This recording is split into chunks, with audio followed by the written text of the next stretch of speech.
I need to do is like when I'm around my grandparents, I don't even have to think about it. It just like no curse word would ever come out of my lips besides like maybe sucks. Yeah, Something that yeah. they might as an older person think is a swear word that I don't.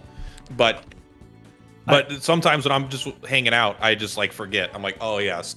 I think Be a most normal person. of my swears I learned from my grandparents, except for one who was like the most ultra religious, sensitive, conservative ever in the world. Everyone else has probably told me to something or other to my face.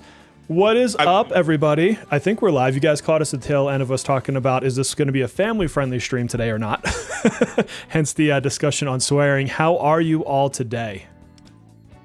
As if they can I'm doing back. good. How are you doing? I'm doing really good today. I got this. Look at the size of this coffee. It's 32 ounces. It's like a big gulp at. Sorry, we're it's failing like a already. big gulp at 7-Eleven. Can I just one up you already? Mm-hmm. I got a 59 ounce iced tea. Because I was too lazy to pour it into a cup. Also, by the way, Pure Leaf, could you sponsor the podcast? We're not sponsored, but Pure Leaf. I'm just saying, do it up. That was a Bo Burnham thing where it's like, this next segment is brought to you by Hot Cheetos. It's like Hot Cheetos. It does the song. It's like, all right, Hot Cheetos aren't sponsoring us, but I'm trying to get them to. Come on, Hot Cheetos. More like evasively cheesy. It's like that's kind of fun. Doing a whole fake sponsored bit just to try to promote that you would do it. People are already doubting that we can stay family friendly. People don't have faith in us.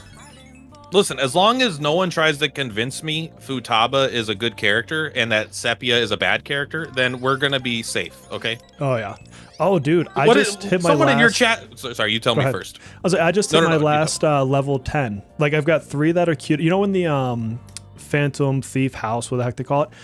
How you could put 4 people that you like level up every day. Oh, yeah, you got them all maxed out. So Seiji just hit max level. I've got 3 in queue, and then I've got no one to put it into. Now I will say I don't have Violet, I don't have Akechi, so in theory I could have 2 more people, but I don't, so I can't.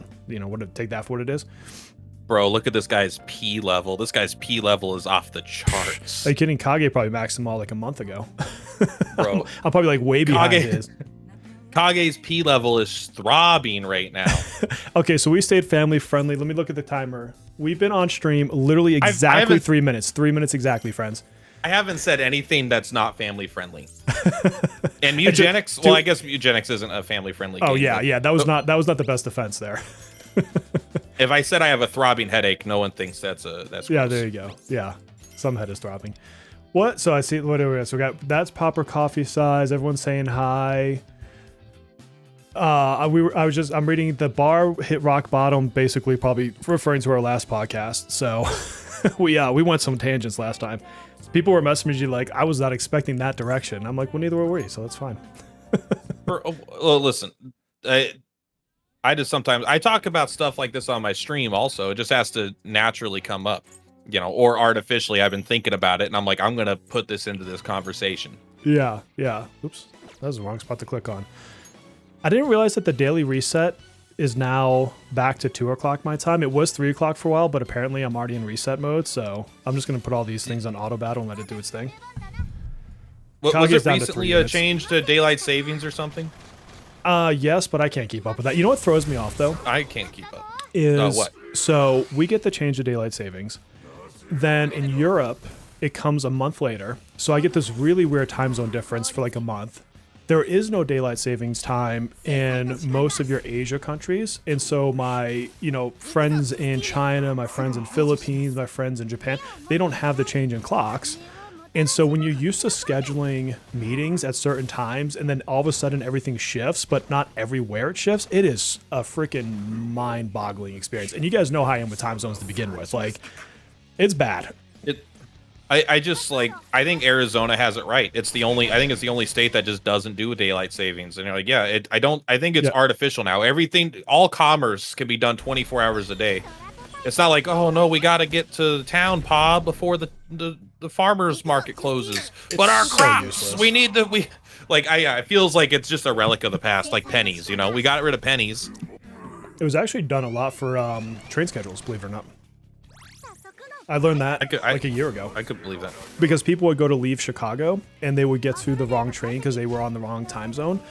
Well, there wasn't a time zone. And so that's actually part of what caused the change. I don't know why I know that fun fact. Probably one of my kids was like, Dad, you're stupid. This is why it exists. How dare you call it that? I didn't have any fun learning that fact. We just call them facts in this house. Oh, yeah, exactly. There you go. So here's a fun one. There are fun. Okay, I want to know. Tell me fun. I put out a survey. So I did a video. My last one was called I Need Help. And the idea was I was going to go free to play, but I wanted a way to involve the community. You know, because I'm going to have fun playing the game regardless, but I like to have fun with others. And so I put 4 options. Option 1 is just full free to play. I remember. Besides all your fans giving you all this money that you have no choice but to spend. I'm so sorry. Yeah, I know it's a hard life. And then I had get the battle pass, which is the $5 thing, plus the first tier of the other battle pass, like the track that you level up. Why do I not know the name of that? So that's like what, $20 a month? LaFell's business plan? Is that no. Plan? The one where like it's the battle pass and then it's whatever her name is card. So the martyr card. Yeah, I always forget her name. Mayhem rewards. We'll call her Mayhem, been a. I don't remember. Yeah, it's been a while. I play every day and I still don't remember. So if that's of any indication. And then there was the third one was A0 everybody. And the fourth one, I think was a smartest answer, was like, I forget what I put, but it was basically like A6 everybody, but everyone pays for it or some stupid shit like that. And so there I go. So yeah, we're so terrible at keeping our own. It's 7 minutes in and I'm swearing now. And so did you swear? I didn't even hear it. I said the SH word. It's so bad. And so so I had 800 votes just about. It was like 797 when I looked earlier, which is an insane amount of votes on a poll for me.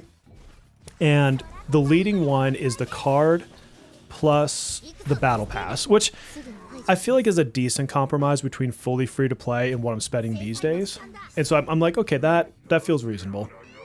I think like that's stage 1 for like that's got you 101. I think if you're fully free to play, you're gonna have effectively gonna have a worse time. Not even you, but as an average player, fully free to play, you're just gonna have less fun because you're gonna be so concerned about every penny that comes in from the game. Every meta gem has got to be planned 7 months in advance. When you have the card in the battle pass, you're spending maybe $25 a month or something, whatever. That's like peak fun because you have enough resources to slightly waste a little, maybe get a little lucky. But also, you still have to be intelligent with it. But I think that's where like the peak fun comes in. Yeah, and I agree because I was like, people forget that I played KR for a full year, fully free to play. Because I technically could have spent, but I was too lazy to figure out how. I mean, if I'm just gonna be honest about it, like I just didn't want to deal with it. It becomes so annoying to like. Then you have to make a new Google account, tie your card to it, but then they think your card thinks you've been stolen because you're not actually in China or KR, and it's like. I don't like messing with that stuff. Yeah, so I did the number crunching, and what's interesting about when I was on KR is I didn't have the year of foresight. It was, well, what did China get last week? Because you're just 1 week off, right? And so I honestly think free to play is more fun when you don't have foresight because it's like, hey, this character came out. We know that every character to come is probably going to be cool. Is this one cool enough to justify me pulling today? Because you don't know who the one after is. You don't know when 3 after is. So I think free to play there is more foresight. Fun. Yeah, I do too. Foresight is like the number one. And here's the thing: like it's such a funny contrast. Everybody who is very vocal in like comments of gacha games are very much pro foresight, right? Free to play, even whales to an extent, even though they still like having foresight. And then you. R&J, Vulcan, every content creator I've ever spoken to hates foresight because it ruins all the fun. It ruins the ability to meta plan. It ruins the video game, the puzzle part. The most fun part of a video game is solving the thing because they present you a problem and you come up with a solution, and foresight removes all that for the most part. So I'm an anti-foresight Andy. The only foresight place where it's halfway decent as a creator is I can look ahead and be like, oh, I can tell you if Akechi is generically good or if this person is generically good. And like in that regard, it helps from a creating standpoint, but I would much rather make a video of I pulled this character that nobody's ever seen before tested it out, and here's the cool thing I figured out. Or, hey, I really regret pulling this person. Like somebody was mentioning yesterday that they regret pulling Howler because they've yet to find a team where Howler is better than somebody else. And it's because as a creator, it would have been so much more interesting to pull Howler, as she's actually on my screen right now, and use her and figure out that for myself, right? Or, like, that's the best kind of thing. It was like, well, yeah, if you have every character, Howler is not that good. She's good in 2 teams. If you don't have every character, she's an amazing defense down character. And so, like, but I know because of foresight that we're going to get Blitz. We're going to get Mitsuru, not Mitsuru. What the hell is her name? The one from Persona 3 that rides the motorcycle. Kujiro. Is it Mitsuru? I don't know. Somebody tell me in the comments. The hot girl on the motorcycle. But like I know that she has like a permanent defense down thing. And so, yeah, it's like if I didn't know that, I would think more heavily on how do I make Howler work in more teams instead of just wait 2 months for the better character. I mean, this is why if you just look at pretty much every game I've ever played on gacha games, I think foresight is maybe the main reason. There's 2 main reasons, but you could always see this. I love the lower rarity characters. That's what I'm obsessed with. That's like if I have a niche in gacha, it's not having the meta information, not having the meta knowledge, and it's all about like who knows the best way to use the lowest rarity characters. And a lot of times it's like that's kind of the thing that I do. And as gachas age, that loses viability. But it's because foresight is almost irrelevant because no one for 2 years, no one made guides on your 3-star or whatever, or your 4-star. No one was making sepia guides or even soy guides. Maybe there's a couple here or there, but they're not in the tier lists, right? They're not like, oh, when does this character become obsolete? So it really is like you get to find a way, and sort of Convallaria was perfect. I was about to bring that up. They have like 45 low rarity characters or something that no one ever talked about. No one ever used Outlaw Archer until he was the best one for what, like 3 or 4 months? Do you remember when we got the tower mode?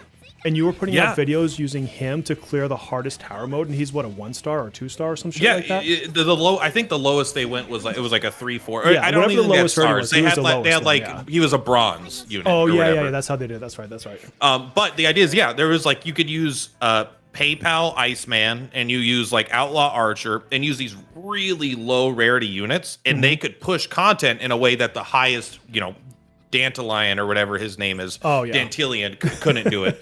And so that's what I love. And that's the way I kind of combat foresight. So, because when a new gacha comes out, I'm like, oh, we already know a year and a half because it's been out in China for so long. I'm like, that kind of sucks, but I can kind of get around that as a content creator by focusing, 1, not looking at it, and 2, really focusing on the lower rarity characters for the first like 4 months of the game, and really building weird like free-to-play style teams. Spend money. This is like the worst way to play gachas if you're trying to be efficient. But I spend money to play free-to-play teams. It's because what I want is that's such an easy oxymoron to say, right? I love that. But it's so true because you can't afford to build all these units unless you buy their stupid experience books in the shop, their stupid leveling up mats. So it's like, oh, just pick your 4 units and build them until they're level 80. Then you'll backfill teams. Like, but I'm a content creator. I want to cover all these weak units, which is why I get I'll let you talk. I'm almost done. No. The last thing I want to say is I hate when you have a silver unit. Dragon Quest TAC ruined me because it's the first gacha I really played. You have a silver unit and a diamond unit, and they both require the same materials to rank up at the same quantities. Like, this needs 50 golden books, and this needs 50 golden books. Like, make the cheap, crappy units way easier to rank up because they're not nearly as valuable. And Dragon Quest TAC did that. You had like there were like 2 magnitudes easier to rank up the lower rarity units as opposed to the highest rank units. So it made it very fun to build lower rarity units. Yeah, no, that makes sense. I remember you were big into what was his name? The dark dude in sort of Convallaria. Yeah, Guzman. Well, Guzman. I like Guzman. It was Guzman. Yeah, you had him, and then she happened to be meta at the start. But the first girl who looked like what was her fucking name? She looked like a mix of Joan of Arc and oh yeah. That's I know her, Icy chick. She is none other than. She looks like Saber. I know her name. Yeah. I wanted to pull her because she reminded me of Final Fantasy Tactics. whatever. I pulled her, Gloria. It was Gloria. It was her, and then there was like this rabbit fox chick thing that was a tank. And if you had the right item, it expanded her counterattack tiles by 1, which you could do some really broken stuff. And I remember I made a video, and my thumbnail was, I think that it was called Get Buff, and it was this big bodybuilder, like real life bodybuilder, and I put her face on it, and that was the thumbnail.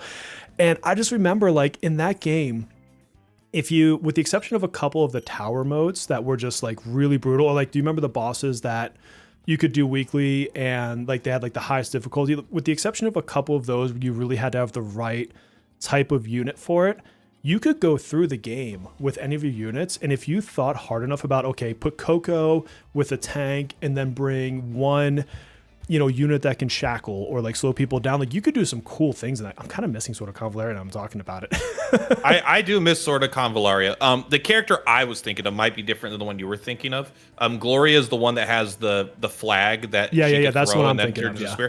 I was thinking of Simona, who is the ice mage that came out afterwards. God, but they both have similar styles. They're armored ladies. Let me see. Do I see Showtime Doc? I don't. So my favorite, possibly it's going to be my second favorite pull of all time because my turbo pull was amazing.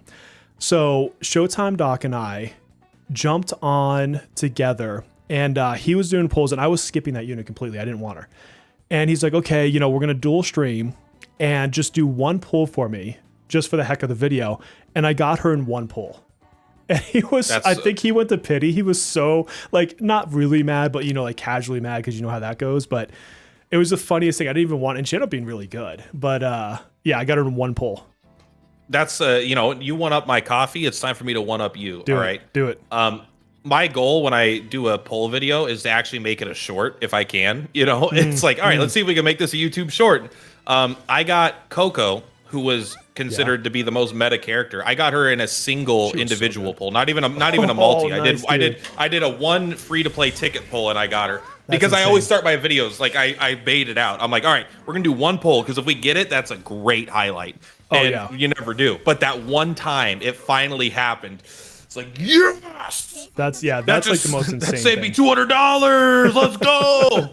Yeah, no, Jimmy, we're not talking about 4.0 right now. We're talking about just generically Foresight and having fun with games without it. And it brought us to Sword of Convalaria, which is the first game that I covered not with Per Platypus together, but like I was covering that, and then he brought me onto his channel, and we had like a conversation or whatever.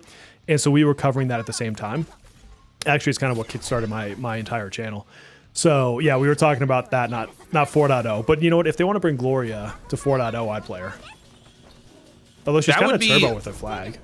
I would like, can I tell you one of my biggest pet peeves about gacha games? One, I don't like collabs in general. All right. I'm going to first say it. I think collabs are always dumb because I want them to have their own IP and their own stuff. Step 2, if you're going to do collabs, I strongly dislike in the same exact universe. It's Persona doing Persona 3. It's Persona doing Persona 4. It's Dragon Quest doing Dragon Quest 3. I like, do something interesting, bro. Do something outside the box, not the easy, obvious stuff. Go out there and just get NASCAR driver. Something that's like, what the hell Tony is he doing Tiger. here? He's great. Why is Blake Sheldon in this? Is that Blake Sheldon and Markiplier but here's fighting each other? Here's the funny thing is they did that with Final Fantasy, was it Brave Exvius, where they had Ariana Grande had a character? That's perfect. Like it's so. Here's the thing: it's stupid and it doesn't make any sense. But if you're gonna have a collaboration character, it should be stupid and not make sense. It's already not. It already doesn't make sense. The characters in Persona 3 were not there. They're not here. They're not even probably. They might be in the same world, right? In a similar time period, so they might exist all within the same universe. But it's like it already doesn't make sense. So have some fun with it. When they put Legend of Dragoon, They put Ronda Rousey in, whatchamacallit, what was the game that we were sponsored for that my brain just lost? Oh, the game you hated. Sword of Convalaria? No. You and I got sponsored for it, and I don't know why I can't think of it. I played Raid Shadow Legends. Thank you. Yeah, Ronda Rousey's in there. You know what might get me to play WoWA? I've never even looked at WoWA. I think I've seen one trailer for it. I know like nothing about it. Is they're bringing Cyberpunk Edgerunners this year. and they're gonna have Ooh. Rebecca and Lucy. At least I don't know about anyone else, but I know those two specifically. And honestly, Rebecca is a psychopath, and I think she's like one of the best characters in that show. And so I will, if I go to WUA, I will pull Rebecca and blow people up with her shotgun. Like that sounds fantastic to me. Also, I know like everything I want is not what sells because other people. I don't know if I'm just a hippie, you know, where I'm like, listen, I'm just or like I'm just inherently contrarian where I don't want what other people want, but everyone else feels like normies to me. Like this is if they announce that they're doing a Final Fantasy VII collab in Persona 5, I'm like, yeah, that would actually be exciting, but this is what I want. People are like, yeah, we got Cloud, we got Tifa, let's go. I'm like, I want Don Corneo, you know. I want like the guy from the BN, the creepy fat molester guy, and then let's just put Kate Sith, someone else that everyone hates, you know.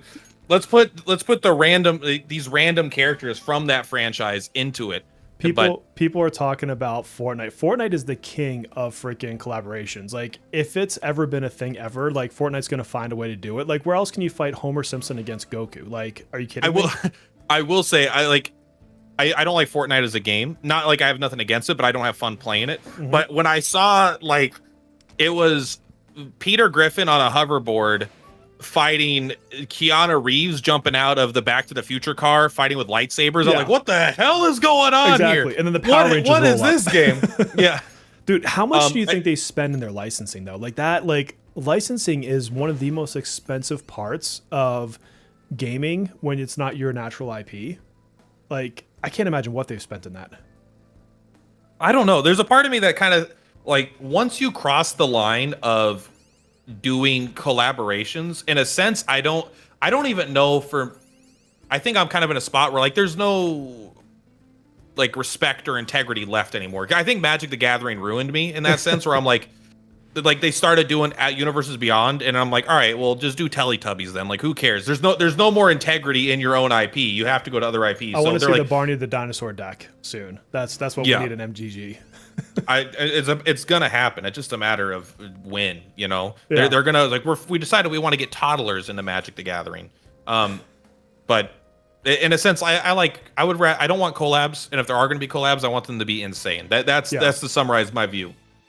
I like off the wall shit. Like, you know me, I like the chaos. Like, granted, it's technically a collab, blah blah blah, but like the twins, even though I think that's like to your point, it's like a collab from the same universe. I'm not calling that a collab, but like they had chaos, and that's what I want my collabs to be. It's just like bring me, I don't know, freaking Gundam Wing in here, like a giant mech, like something ridiculous. That's so funny because that's what I was gonna say. Is like there's a lot of stuff that's cool that's not super popular anymore that you could still get. Like, what if they just got Big O? You remember that show from Toonami? I love that show. Hell yeah! It's like just like go to these old anime and find like Samurai Champloo. Yes. You know, it's like how hard would it be to get Mugen? Like I'm sure he's not in high demand anymore. Get Jin and Mugen in there, or some shit like that. Yeah. Yeah, like I'm sure that you'd have to spend money, but there's no way it's going to be on the level of like these. I mean, that's the reason why they do Persona and why Dragon Quest does Dragon Quest, because they don't have to spend any money, right? They just have to develop the characters. They have the rights already, basically. But yeah, that's why I get kind of like collabs don't really excite me that much. Yeah, it's got to be something wild. Or like I like it too if it's like more of an anniversary thing. But you know what? I actually liked that Persona 5X, whatever. That the first anniversary was a brand new character that's in the IP. It's not a collab. And their second anniversary, and this is obviously the other servers because who knows what will happen with us at this point, but they did the new story chapter plus the new version, the 5-star version of Matoha. And honestly, she looks freaking cool. And like, I like that they're not just being like, oh, here's you from Persona 4, or here's the protagonist from Persona 2, or some other awful. Like, I like that it's in universe and something cool. I just, the more gachas I play, I think it's fun to have those cool ideas. The more gachas I play, the more I cherry pick my favorite thing from each gacha, and I put that into my ideal gacha game. And now when a game fails on a certain front, I'm like, yeah, but this game did that better. So no game has everything perfect, but like Etheria Restart just like ruined my perception of like what dupes need to be. The weapon banner, Etheria Restart had no dupes that were needed. They had dupes, but they weren't that powerful. No weapon banners. You could farm for your weapons for free. And then like Dragon Quest Tact had like, I don't know, like they had this or that. They had a whole bunch of low rarity units. And then I played a different game where they gave you the same unit. Like if they released a new version of a unit, you would get the unit for free, right? Yeah. Because it would be like, oh, it's the same character. You just switch their outfits basically. Yeah. So yeah, someone's so Pinocchio is talking about putting Yakuza characters in as Phantom Thieves. That'd be fun. Like that's a cool collab, right? Speaking of collabs, so NTE is coming out in a few days, and oh yeah. I don't know that I'm gonna play it honestly. Like I've already I didn't leave their Discord. I just like hit it on my channel or on my Discord server. I just, as much as like I'm in the hype of it, I remind myself that I played it for like 20 hours and didn't have a great time. And I don't think that they can change enough about it for me to feel differently about that. But they have a collab with Persona 5X, and it's like basically to get the music in there. And they have a collab with Porsche, and so you can get like a Porsche in the game. But you mentioned the dupe system, and I think that they have now created my favorite dupe system because, first of all, there's no 50-50 on the banners. Feature banner is there, you roll, you get the character, it will absolutely be the feature character. And then, the rates are average, it's nothing to speak home about the rates. But then your duplicates, I think there's maybe 6 duplicates you can get. But when you get a duplicate, you get to pick like what the effect is. So like picture in Persona how you have a 0 so through it's 6. not linear. Yeah, you can pick one of these I want 6. this one, and you can change it whenever you want. And so like maybe for this fight I want to go with X thing for now, and I'm like, you know what, I think this other power with my new team would make more sense. I'm just going to switch my duplicates to that. And so obviously if you get every duplicate you're the strongest, but like it's like if you had Cord A1 but you could pick her A6 power. That sounds like objective, like as close as I could use the word objectively, to the best dupe system I've heard in a gacha game. It's obviously better than Honkai Star Rail and stuff like that, where it's linear, and the most powerful one's the one at the end, of course. But this, being able to switch it, they could, like, obviously they could still power creep it in a sense where it's like, oh, they're not really online until you have the 2 dupes, so you have this one combined with that one. So they could still, like, do their gotcha thing with it, but it's still, like, got to be objectively the best. And it's all, again, this is why I think it's probably more good for the gacha companies to adapt in this way, because so many more characters, like think about the twins, right? People are like, you got to get A1 or something, but then they're like, what do you really want A3? And A4 is useless. Like, who cares? Yeah. Now every single one is like going to be good. Like, you're always more tempted to get a dupe because you can get the most powerful effect that you perceive with one dupe. You're always one dupe away from the next most powerful thing. Oh, if they had that, so I actually think it encouraged you to spend more. Yeah, I mean, because like the twins are the first character. I'm like, I'm just going to spend what it takes to get to A2. Like, as much I would love their A6, but like if I think about the twins and their awarenesses, A1 lets you perfectly rotate your 2 powers, and you get the special cast, your skill 3 every other turn. A6, you get the once a battle, I can launch every one of my powers at the same time, and it's like an ultra move that's like every elemental power. And then your A2 is, depending on what your combination of masks is, you get certain buffs, and they're really potent. It's like 20% pierce and stuff like that. And so like in a perfect world, I would have the A1, 2, and 6. And to your point, while I push for the A2, if I knew that I could just unlock A6 with one more duplicate, I would have spent the money. I guarantee it, to get to A6, to get just the A6.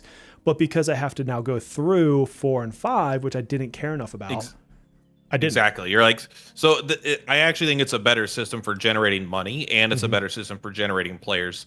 But I want to talk about NTE, but also like just the twins were kind of like a nail in the coffin for me. I like the characters, and I think they're very fun.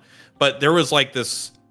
It's bothered me more that I've thought about it, how gross I feel like their dupes are, where it's like the character is just functionally broken at 0 dupes, right? Yeah. It's like they're not even a functional character with what they're supposed to do. Combined with A1 and A6 giving you Joker power tied, like that means if you A6 them, you're not Joker, Wonder. Your Wonder is going to be permanently stronger than someone who doesn't have that. I forgot about that, honestly. So even if you don't use her, you put her in her box and she's never relevant again, it's going to make your buffs stronger in the SOS fights and stuff like that. So it's like that also, like, oh my gosh, that really bugs me how that's just clearly Like they just went further. Yeah. They found a way to take the dupe system even further, where they broke a character without dupes, and they gave you account power not tied to the character from dupes. Yeah. Separate from the twins, well, first of all, let me say I agree. Like, I actually totally forgot about the wonder or skill level increase, which I would say is if you're meta, you kind of have to have A6. Like, you can't, that's not something you can borrow in your guild, right? Because it's account bound. So A6 twins is on it's just a whole different level of stupid broken. And I love the character. That's one of the few characters I'd actually like to have at A6 just because I like the character so much. But I think it's a great designed character. Yeah. They're kind of boring in a sense, but they're like every team. They're a very good free to play unit while also being the most insane whale unit you have to pull, even if they weren't good. Yeah.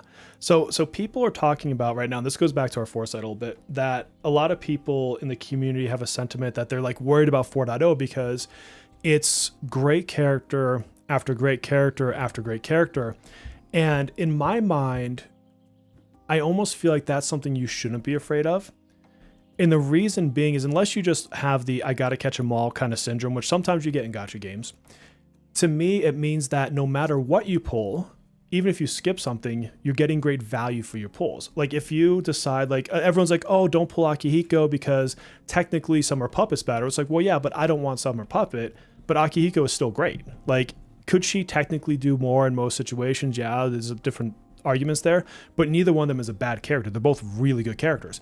Or if you look at Berry versus Makoto Yuki, both great single target damage dealers. If you skip one, your account's not bricked if you wanted Berry instead. And so this fear of there's too many good characters in my mind should be reversed. And it's, hey, I can take a deep breath and sigh and relieve myself because I know that the next pull is going to be a good pull no matter what I do. Take a deep breath, sigh, and relieve yourself sounds like you're peeing. Yeah, I said it. I knew you'd fucking pick up on that. Sorry. And I was just hoping we'd breeze right past it, but clearly you are of my mind. Yeah, Persona Golden Shawar is coming out soon. But no, like I don't know how many times we could restate the same stuff that I feel like we've talked about, but it's like who cares? Just the game's easy. It doesn't matter. Yeah. Just pull who you like. If you're not in a top 10 guild, why do you care? If you're you want to be in a top 100 guild, then everyone in your guild pulls one of the characters. But there's not going to be, even if you couldn't clear all of Astrolab with Astrolabe with your account, it's like it just doesn't. As long as you can clear the story and most of the stages, I don't know. I just don't get it. It's not like it's a difficult game. It doesn't matter what you pull. All the characters are good, and next patch or 2 patches from now, all the characters will be better eventually, right? Think about the characters that were unbelievably broken when our version of the game came out. Original Yui, like she was the first to hit 100K on a single hit. And people are like, oh my god, she's broken. And now it's like, I literally played an Astrolabe stage last night for fun with Ryuji, and he had over 1 million. Like if you look at the order of characters, release characters or whatever, it's like Anne was like unbelievably broken for a while, and Joker was like obviously the god, but it's like almost all these characters are irrelevant outside of very, very narrow content and power crept out of that. All these characters you're thinking about are going to be power crept. This is the way I recommend playing any gacha game in general, and I think it's the most fun, but obviously do what you want, is you spend all your currency, every banner, pulling as much as you can. You get what as long as the pity carries over. If the pity doesn't carry over, you have to reevaluate. But then you just, I got 30 pulls, I spend 30 pulls. You get the character, you don't get the character, pity carries over. You just kind of get what you get. You spend all your currency, you don't have plans. That way you have to go with the punches. You don't know what you're going to get. Your teams are going to be interesting and varied, and you don't need to worry about what's in the future. And you're still going to be clearing all the content and having a wonderful time. Yeah. There's just... every character's going to be power crept. I did that for a while in KR. I actually had a video about it on how I was going to do my KR catch up. And for a minute, I did that where whatever the new character was, didn't matter who it was, I would spend all my pulls. If I got them, I got them. If I didn't, I didn't. And weapons, I would only spend if I had the weapon token. So I didn't put like regular gems into it because I didn't want to, bleed the pots on a free to play. And I ended up with some really interesting teams because, I didn't have Akihiko, but I ended up with Summer Puppet. I ended up with Summer Minami. I ended up with the duo, because when you pull Luce or Soy, the 5-star ones, you get the other one for free, which is the best gacha mechanic I've ever seen in my life. And so I ended up with them, but I missed out on whoever the next character was. I forget who it was, but like I just ran out of gems. And so I had to cobble together these interesting parties that were like half meta. And back then I didn't have Winfast. I got her on a like a super rerun ticket where you get to pick one character. That's how I got her. So I didn't have her from the time she launched until like right before I left my account. But it was fun because, and here's the best part, I wasn't in a guild. So I was. Technically I was in a guild of one. I was just by myself. But I didn't care about the score on the guild rank because I'm not going to compete with any guild when it's just me by myself. In SOS, I would casually play it and still hit the 7-star ranking, which is where I'm sitting right now in global. And then Astrolabe, the only difference was I couldn't do it in single clears. So I missed out on a couple negligible rewards I don't think are all that impactful. And I had a great time. Like it was fantastic because all the stress of it no longer existed. I just went and had fun. That's how I feel like gacha game players, I've talked about this before. Gacha game players just play gachas wrong. And I know that that's obviously that's wrong. People play the way they want, but I really do feel like a lot of people lose sight of the point of the game is to have fun, not to be optimal. You know, yeah. It's like you're playing it is fun to be optimal. Like this comes from a person that also gets in trouble for saying they should nerf things in single player games because it's too strong. And people are like, well, just play suboptimal. And I'm like, well, I want to play optimal because like but it's just there's a difference between there's a difference between optimal, like having like, oh, use this skill that deals more damage versus that one versus like a more of a meta progression thing, like getting things done as fast as possible. But people should just like remember, I mean, sometimes optimizing is fun, but I don't know. I think it all just depends on the game and what you're into. Yeah. There's just an element. There's like when people are like, oh, there's like 6 good characters coming out. I'm like, yeah, this is a gacha game. There's actually 50 good new characters coming out, and it's over the course of a year or 2 years, you know. But it's like we're lucky when we get a bad character come out. You know, it's like, oh, this character we could safely skip. The company doesn't want to do that much. You know, so yes, there'll be a couple, but not a lot. And that's the whole. Again, it's really the crux of what we started the conversation with was foresight. Is you only know they're crappy when you have foresight. If you don't have foresight, like somebody has to play the character to make that decision. And a lot of times, I always joked about Riddle on how bad she is, but there's no denying that for the first probably 3 to 4 months of the game, she was the most used support for the highest scorers for Guild Boss. Yeah, if you had her maxed out, there wasn't even a close competition. Yeah, she was had the best top. buffs. She was the meta of the meta. Yeah. And to me, like, and there's people are talking about like, you know, they like to compete against whales as best as they can. And I'm not saying that you just completely forgo competing and blah, blah, blah. What I'm saying is you do the best with the toolkit that you personally have, but do it from that standpoint of enjoyment. Like, hey, I'm going to pull this character because like I like Akihiko. It's probably not the most optimal pull in the game. I don't give a shit. I like him. I'm going to pull him and I'm going to make him work. It's the same thing. Like I pull out the original Yui a lot more than people realize and just fun content. I just like the fact that she does follow-ups and she's like a video game looking character. Like, and she still gets the job done. Just to respond to the comment of like, oh, I like competing with whales as best I can. Just remember, when you think of a whale, think of Kage, even though he's not the biggest whale, but he's the most public facing, I guess, kind of whale-esque character. Think about how much time, effort, resources, planning, and effort you put in for him to just auto and beat you and not even know you like exist. You could try as hard as you want. And all it does is fill them with more joy knowing how easy it is for them to beat you because they spend more money. Like you're not winning, you know, it's like they've got you. This isn't there are some games that are more skill based that are like, you know, where you actually can overcome this. But if gachas are specifically designed not to be that way because whales don't want to lose to people that have spent way significantly less money to them. So it's like, don't spend all your time and effort to impress someone that doesn't care. What's so funny is I did that 4-part series of how to fix your account where my goal was to teach people how to take the tools that they have and then use the mechanics of the game to make them better at scoring, right? And I think I even tested it with, it might have been Queen at the end, because I think the guild boss shifted and I couldn't do Frostgale Katoni anymore. And even just showing myself doing it, I think I racked up like an extra 300, 400,000 on her hit or something ridiculous like that. And I think a lot of people, when they want to fight against a whale, the first thing you should do is learn how to play the game before you worry about the next character to come. Because if a character comes out and you don't understand when reading the kit what it's actually saying to you and how that interacts with the other characters, you're not going to get to that whale level. Like, even if you spent the same money they did, you're not going to, because I can promise you, like, for example, in Kage's guild, like you were saying, that they're going through rotations and testing, well, if I do this first and that second, if I pull this character out with this weapon, and it's because they know that they need exactly this much defense with this much crit, with this much attack up on this turn. That's the game. That's the end game. And you can do that with any characters you already have. And then once you understand that, then you say, okay, this next character that comes out, I can now understand that their skill multiplier says this, and I have the right support team to go with them. Because you could get the DPS and not have the support to buff them up, right?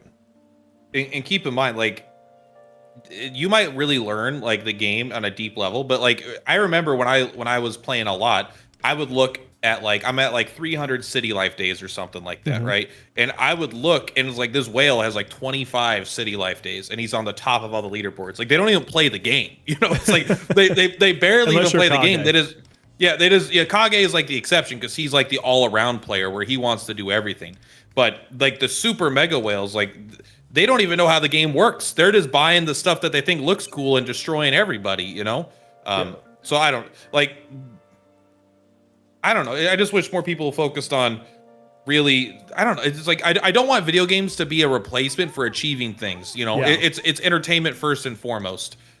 You should just enjoy it. And if you really do genuinely like just seeing how good you can do and planning out all this meta stuff, that's totally fine. And if you like having these problems, that's a way to enjoy it. But I definitely think there's a subset of people that think they enjoy that, but are really stressing themselves out and not having that much fun. I don't know why I'm even leveling Wheels on her social link right now. She's just the only one I don't have like all the gifts for. All their stuff is like earn more knowledge through city life, earn more whatever.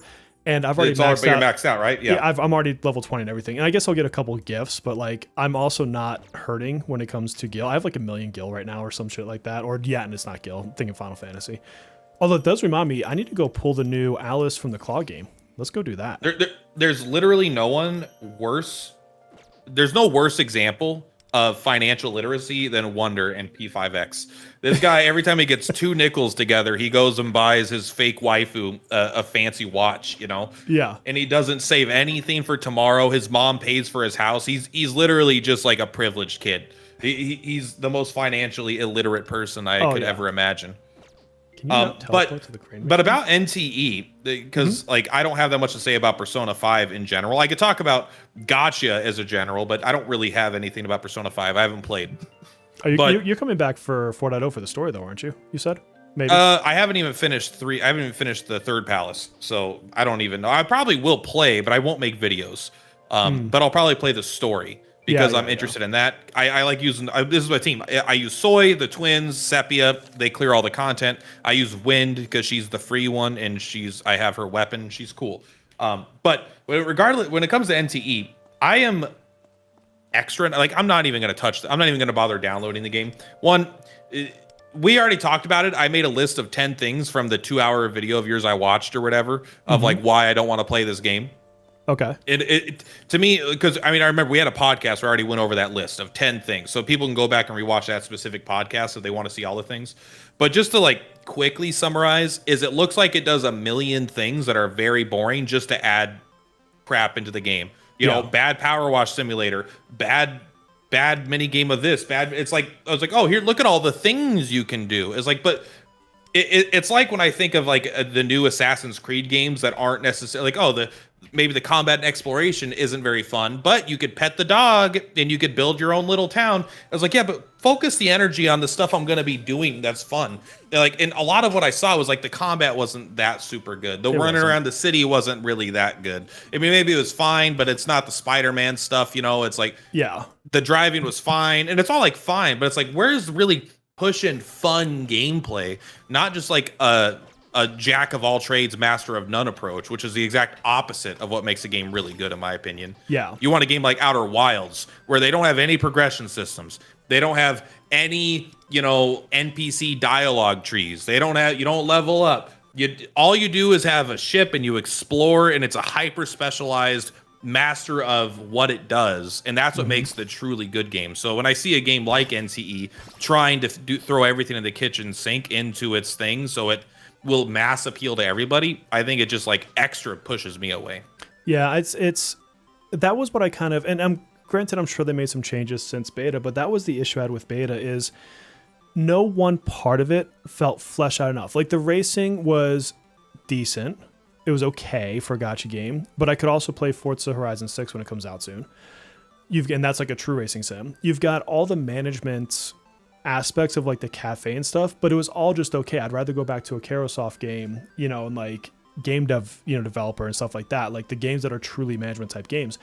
And then you had the combat, and the combat was for what it is, good, not great. Like there was no moment in the combat that was like, oh, this is unique and something I've never seen before. Like, I really want to do this some more. It was just another, like we always talk about, like a move or super move, a dodge, a parry.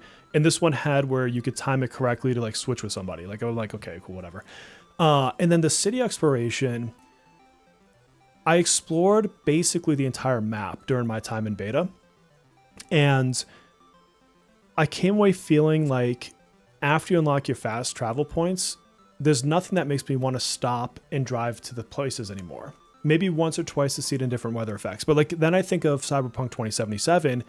It was rare that I wanted to fast travel. Like I wanted to hop on a motorcycle, drive around, because then I would find like a random event that I'd want to do. Or like there was always like some cool thing. And I don't know if you ever got to this point, but where you could like jump out of your car or off your motorcycle and slow down time and like beat a bunch of people in the air and then get back in your car and drive off like nothing ever happened. Like that was freaking cool. Like, like I like a lot of Cyberpunk does a lot of things very well. I have my issues with it, but like in general, yeah, like it's fun to go from point A to point B. It could be even, I don't know. There's another example of like the Fallout games, like Fallout, I think New Vegas, Fallout 4, maybe to a different level. They don't have as much random stuff, but like you can't go from point A to point B cleanly. You have to stop and look at something. Someone's going to approach you. There's going to be some ghouls that attack you. Like there's going to be some interesting thing through. But like when I was watching you play, and this is not like, it's entertaining watching Bear play, right? Watching Bear is entertaining. But when I saw your character go to prison, and I'm like, I'm just like, what part of this is fun? Where is the fun? Like, and it's not even fun in that novel way. We're like, oh, this is interesting. What a cool and fun system. It's like, they put in development time into this that could be spent making the game better in a different way. Yeah. It's like, I don't know. It was like watching paint dry simulator. It's like, why is this even in here? Why did you spend your resources on this? And I think that there are going to be some people that the game really resonates with, but I think that will be shockingly few after the first week. I think people are going to drop off this game hyper quick. I think this game is destined to be maybe closer to like a Dual Knight Abyss, where I'm sure it'll continue and it'll have its people, but it's not like, I haven't heard anyone talk about DNA since it's dropped, really. Well, right? They had 2 hacks. Like that didn't help them out at all. True, that's true. That is. But no, true. DNA was really fun through the story. Like so, I will stand by that. The last, I'm gonna call it a dungeon for lack of a better thing to call it. The last dungeon for the 1.0 story is probably my favorite moment in all of gacha gaming. I could believe that. It was so good. The rest of it though just fell flat. Gachas could be really good at, like, this is the oxymoron of gachas, or I don't know if it's an oxymoron, I might be using that term wrong, but it's like when a gacha comes out, they have tons of super high quality good content. The game will, in my opinion, never be better than the 1.0. And that doesn't mean they stop adding stuff. Like, is Persona 5X objectively better now than it was? In some sense, yes. But in some sense, you're never going to have as much fun as you did in 1.0 because it's like it was all like, so a game will come out. It'll have this crazy amount of story that you could spend weeks playing with all these progressions and new modes and this. But then that's what they spend years developing this with a massive team. They finish, the team goes and is creating a new game now. And now they have a small team of maintenance developing characters in small amounts of content, right? They don't develop content at the same level because it's a live service game. So it's like the gacha games always get less fun over time because they always introduce some new things and then it's formulaic, something that a small development team can continue to refresh, which is why when a gacha game like DNA comes out, it's going to have an amazing story and maybe they'll have some story updates every couple months or every month or something. But it's never going to hit that high again, I don't think, on the same level. People are going to call this rigged. I just did some gifted memberships, and Kage won one. Kage deserves it. Oh, Kage. He probably left the stream. He probably isn't even watching right now.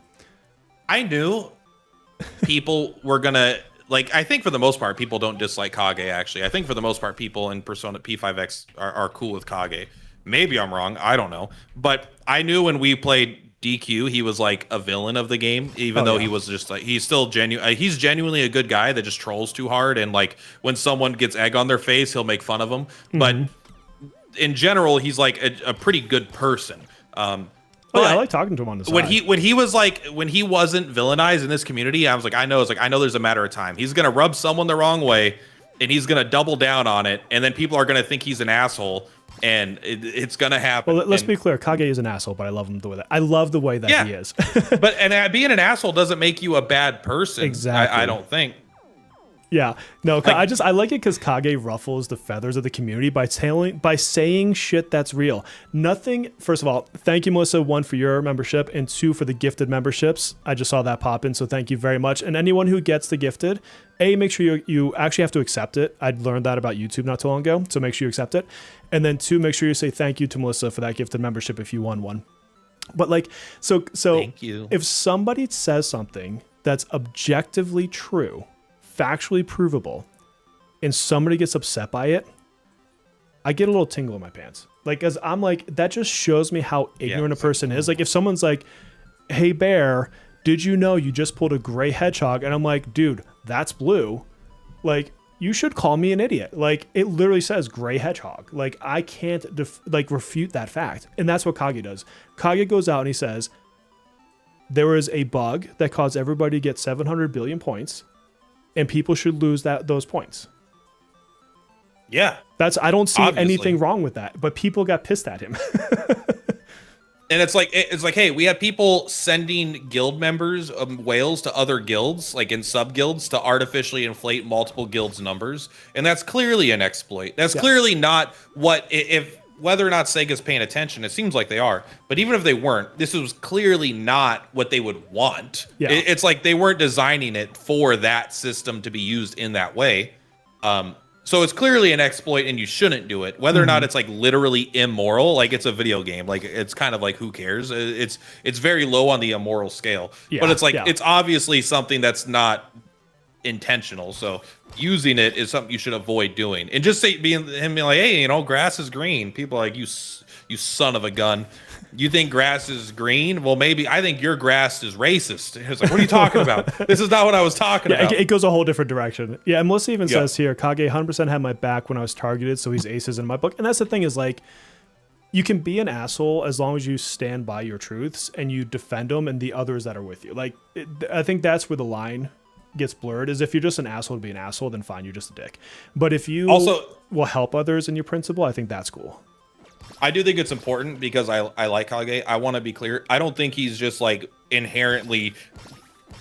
I don't think he gushes assholery. I think he knows. I think he pushes.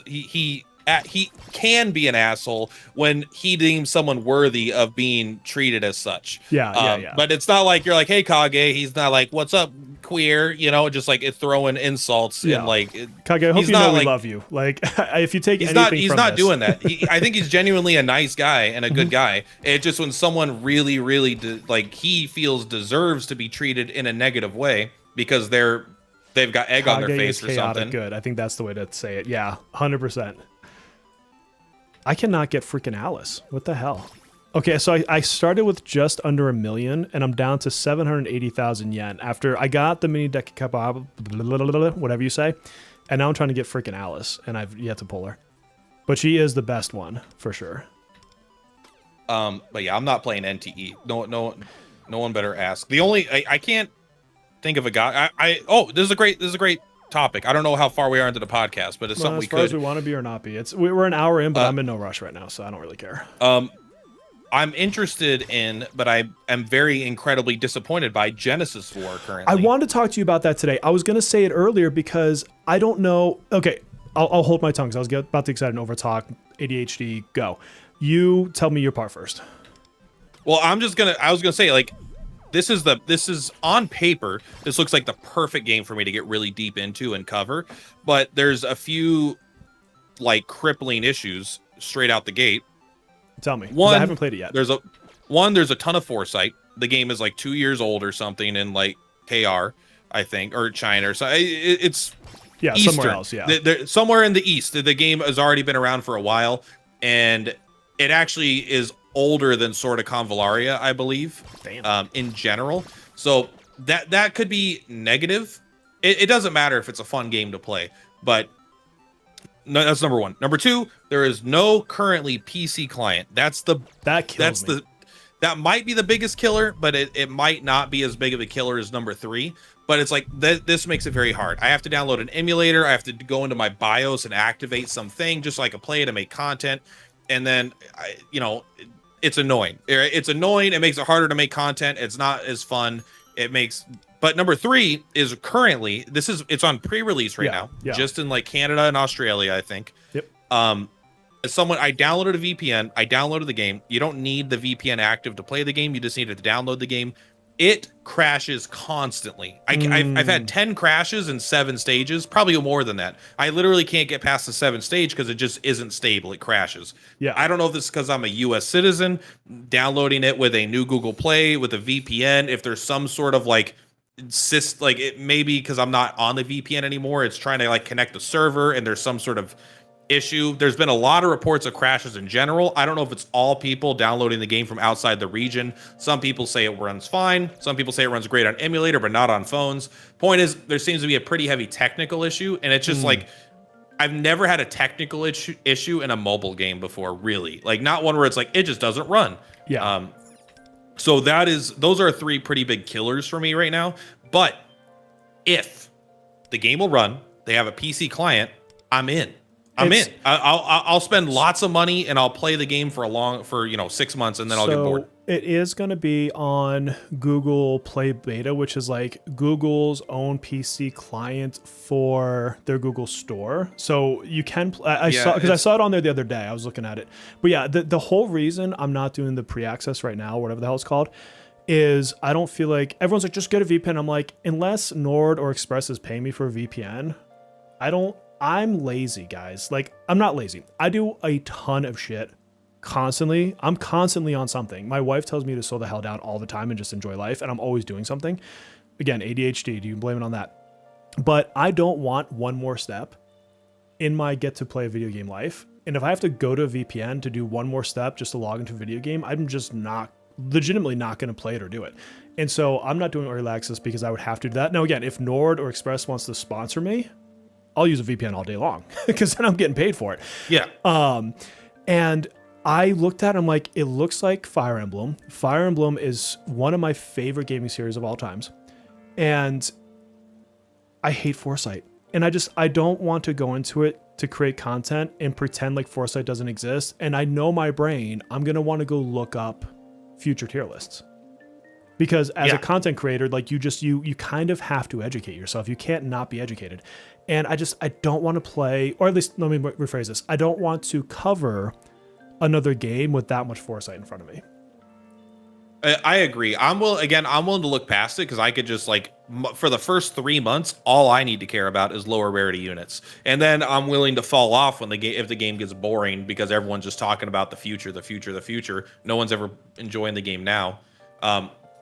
So I could get over that, but for me, it's one of the technical issues. I don't know if that's going to be permanent or not. That's like actually a pretty obnoxious thing, but also it's like, if it's not on Steam, it loses a little bit of legitimacy in my mind, and I think in the audience's mind. There's just gacha gamers maybe don't care as much, but there's absolutely an aspect of if it doesn't have a supported PC client, it's just viewed as like in today's day and age, like what is this old style? It's not real, you know. It's like, oh, it's probably. I think it shakes the faith in like how long the game will last. In a sense, Chaos Zero Nightmare, like these Mimi, Gunner, waifu gacha games have PC clients, you know, like almost every game worth its salt has a PC client now as like a standard. I feel like it can't be that much harder to develop a PC client these days. Like, so yeah, if it doesn't have a PC client, that to me is like a red flag of like no investment in the project, you know? Yeah. For me, it's more of a red flag, even though it's like technically you don't need it to play the game. For me, it's a red flag and like support in the future. Yeah. I'm so bummed. And you know what's kind of funny though is it's pushing me more towards playing Heroes of Might and Magic, because again, like I was a big Heroes of Might and Magic fan growing up, and it's a tactical game. Yes, it's not like Fire Emblem, it's just a different kind of tactics, but it's super deep. And I'm not so hardcore that like I can sit here and be like, oh, I remember this faction did this thing and what, like I'm not that good, but I just remember having a stupid amount of fun playing it. And so I'm going to go try out the demo. I haven't had a chance yet. And I'm debating. Actually, I put a poll up. I'm not sure if you saw it on my channel, but it's the 3 games I'm considering right now and sorry guys, the sound's going to cut out because I'm going to my YouTube for a second, and these are non-gacha games. Okay. Vampire Survivor Crawlers. You guys don't know, I've put, I think 10 or 11 hours into just the demo already. Like that is I get pissed off at work at a meeting and I take 15 minutes and I go play around because it's such an addictive game. Diablo 4 expansion, because that comes out in like a week. I do need to play the second expansion though. Like the Diablo 4 got too redundant and they didn't really fix it till the end of the most recent expansion and then into the next expansion. And so I haven't even finished the story, the second part of the story for Diablo 4. And I'm like, I've been playing Diablo since the original. Like I was hardcore in part 1. Well, part 1 is like not that hardcore. Part 2 I played, I can't tell you how many hours. Part 3, I can't tell you how many hours I played in that fucking game. And then part 4, I did the first like 7 seasons or so. And then I finally just never finished the second or the first expansion. So that one's high on my list. And then the third one I put down here, man, a long way to get here, Heroes of Might and Magic. So like it's a pretty solid one to look at.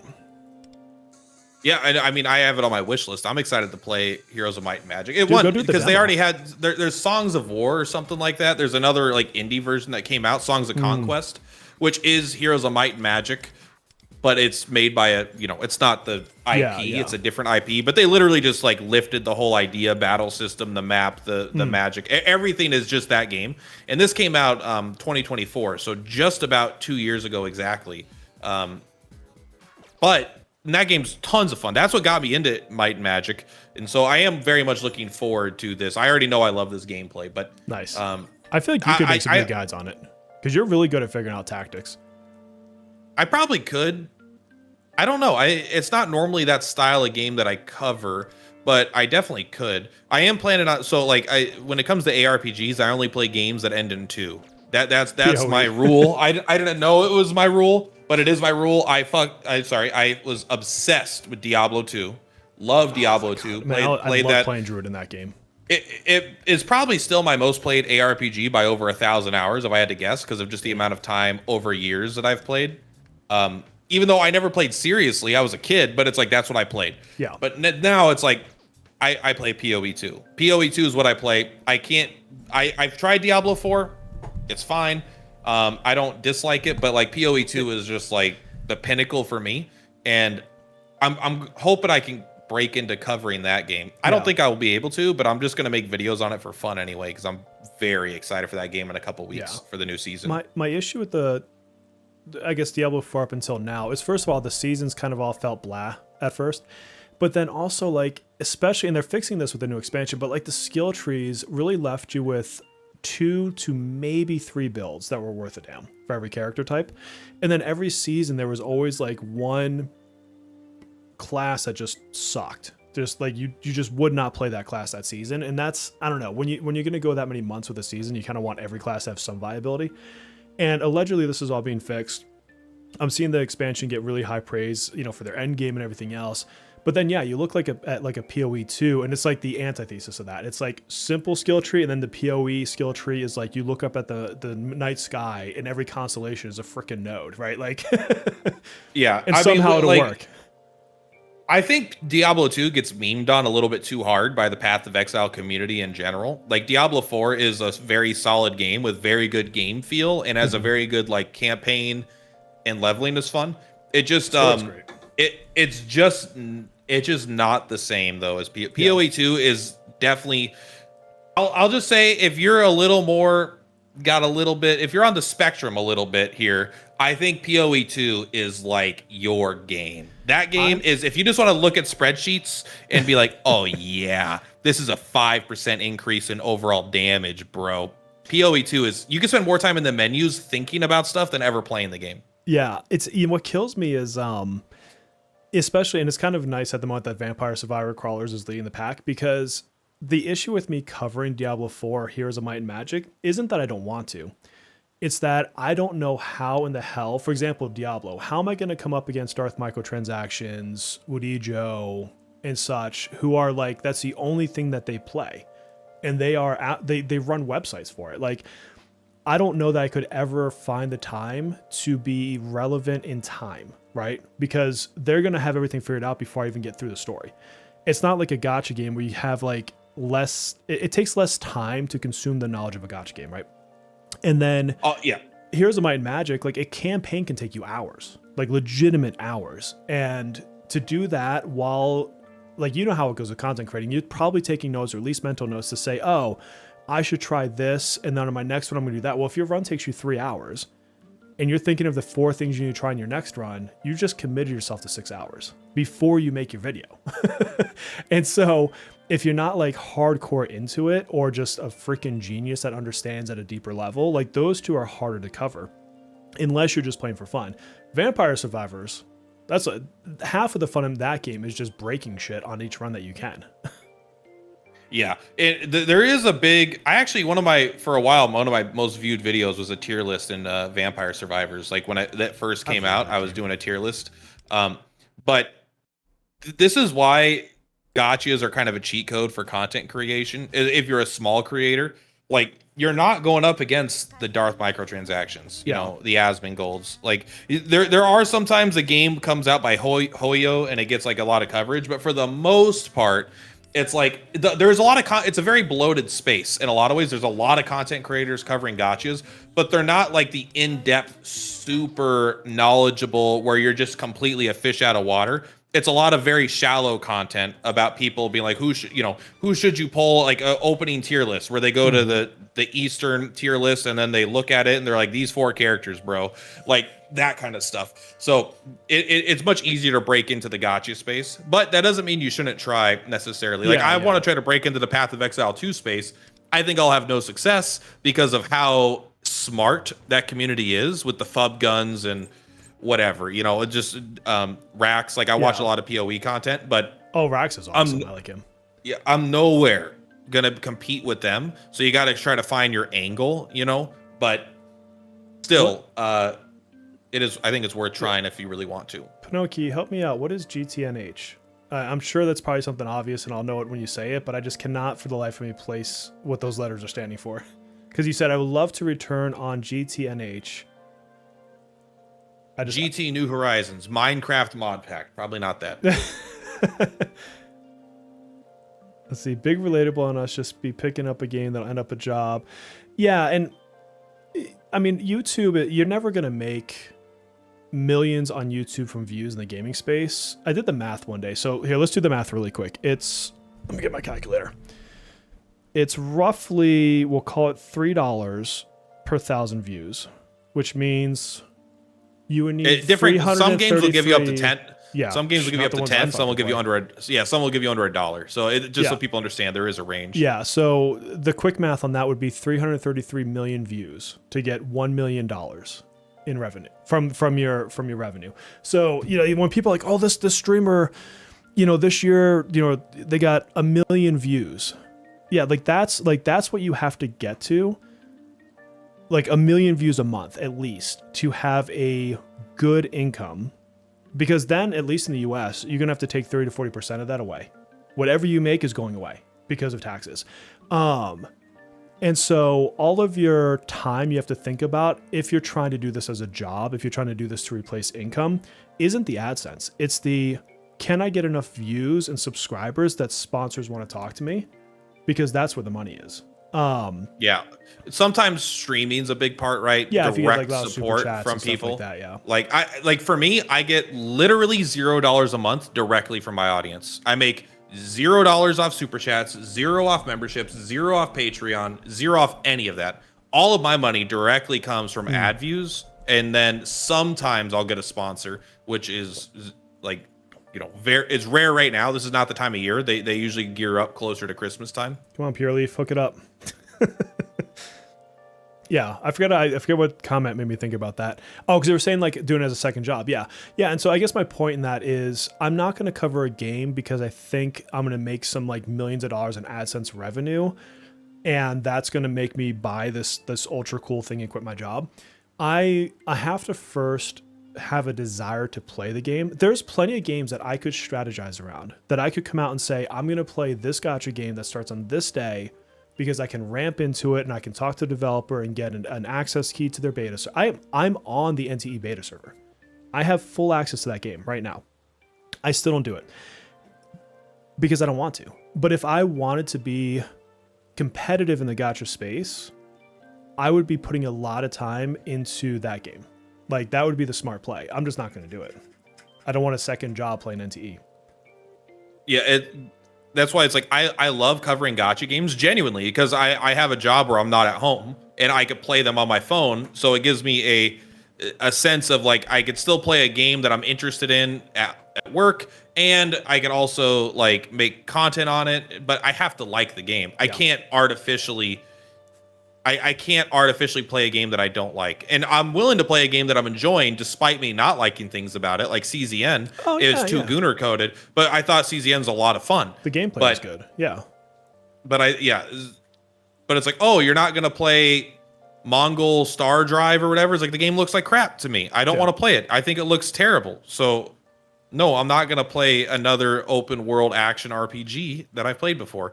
And in fact, I'm considering tomorrow, 420 light up. Oh, is it Dragon Quest Smash Grow. I'm considering making some videos on that.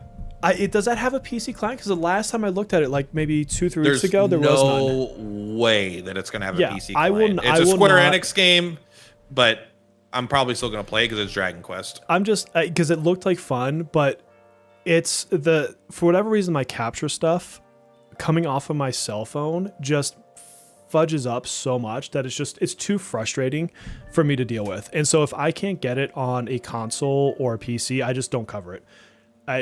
There's other games that are in like the phone space that I think are cool that I would cover. I can't get it on PC client. And like BlueStacks sucks. I hate BlueStacks. I'll go as far as to say I don't think they've made a Dragon Quest gacha game that is landscape. I think they're all like portrait. I think they're all vertical. Every single one is like and there's no option to like switch it, right? Gacha games now have been smart enough where you play horizontal, right? In general, that way they could scale it up. But this is like, no, even on the official Dragon Quest thing, it's up and down with the sides of the screen just being a blue background, It's like, so they design these games to be played 100% on mobile. Which is fine. Yeah. I genuinely think this game will be fun. I think this game will be fun for a couple of hours to a couple of weeks max, and it will absolutely crap the bed and fall off and die. And if it you doesn't, should not Square's just invest going to money in cancel it anyways. Like, just be ready. It's like, I mean, they like all you have to do, you don't have to look any further than Dragon Quest Die, which was a game that literally lasted 6 months and then died. Yeah. And it was like, it was kind of fun for a bit, and then it went to total crap because it wasn't actually fun on a deep level. It was fun on a like novelty level, and it's cool to see Dragon Quest sound effects. So I might play the game. I'm definitely gonna play it. I might cover it, but I'd like think to see you cover it just because I'm selfish. I think it might not be good for content, but I also really just want to play something right now. Yeah. I mean, I'm playing a lot of games, but on stream. I'm not making YouTube content. Yeah. So Pinoki said, streaming myself is the last thing I'd want to do. It would kill gaming for me, turning into a job. So streaming is interesting. I would say if I look at the landscape of my content creating journey personally, streaming is probably my favorite thing because more than anything, I like the community. So I like, and it's, you guys don't see it as much on the podcast because it's more, Platt and I talking, but you guys see me on my own streams. I try to cover as many comments in the chat as reasonably can. I like the back and forth. I like talking to people. I like building that community relationship and then carrying it into a Discord or whatever, right? Into the comments. Like, I recognize the names that come through chat, unless it's someone that's never been here before. So that's my favorite, but it's also fundamentally the most frustrating because there's so many nuanced rules of streaming. Like, I'll give you guys a preview to something that's going to happen on the channel in the future, not in like the next week or anything like that. But I've been flirting with the idea of a different membership tier that includes specific types of live streaming. And this is where I would live stream the games I'm not covering. So for example, people keep asking me to play Silent Hill F on stream. Here's the issue with Silent Hill F. Half of it's copyrighted.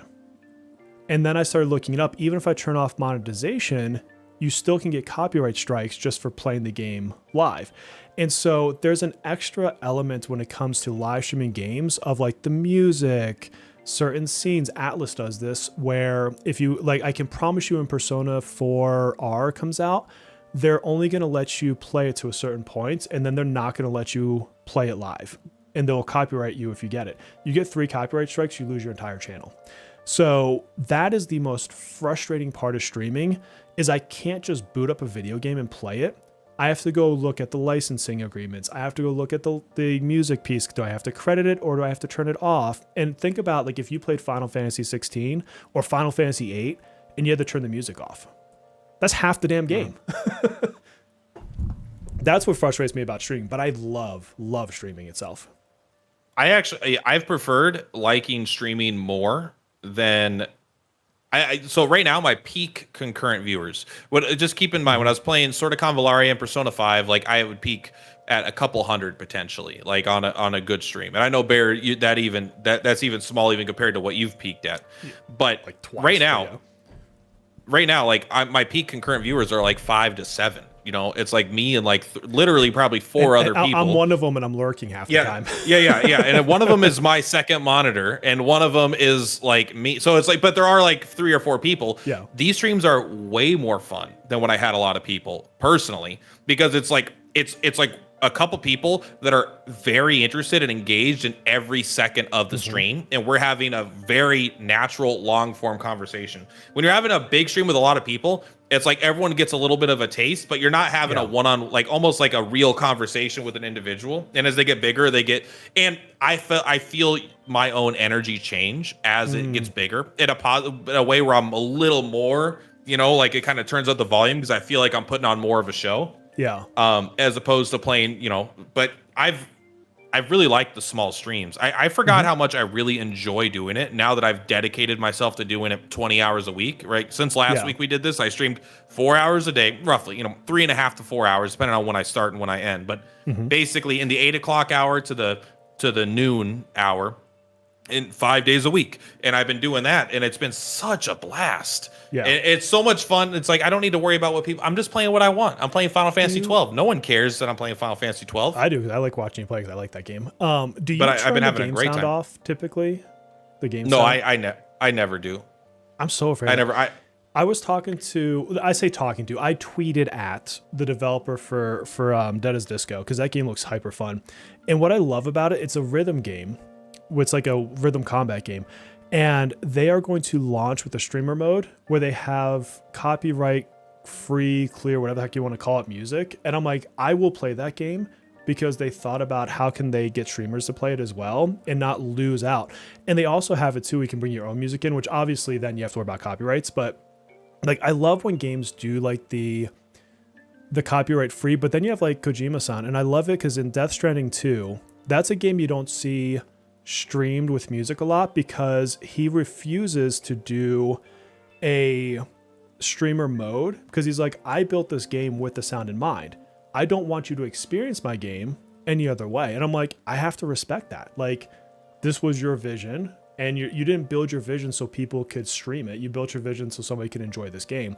But, you know, when it's like one of the biggest games of the year, that also means streamers have to make a choice on whether or not they're going to throw it on their channel. Yeah, I don't worry about that because there's levels. Yeah. There are like DMCA like takedowns. There are options for them just to mute stuff. Yeah, like because I played a literal scene. They just turned off my stream in the middle of streaming. Yeah. When I was playing, and I was forced to watch those by the game to get the rewards. But there's definitely levels for 99.99%. You don't, as long as you're not objectively stealing content. If you're streaming, you just don't need to worry about it. Yes, maybe they'll mute a stream or something, which maybe that's like a bigger deal to some people. That I don't really care.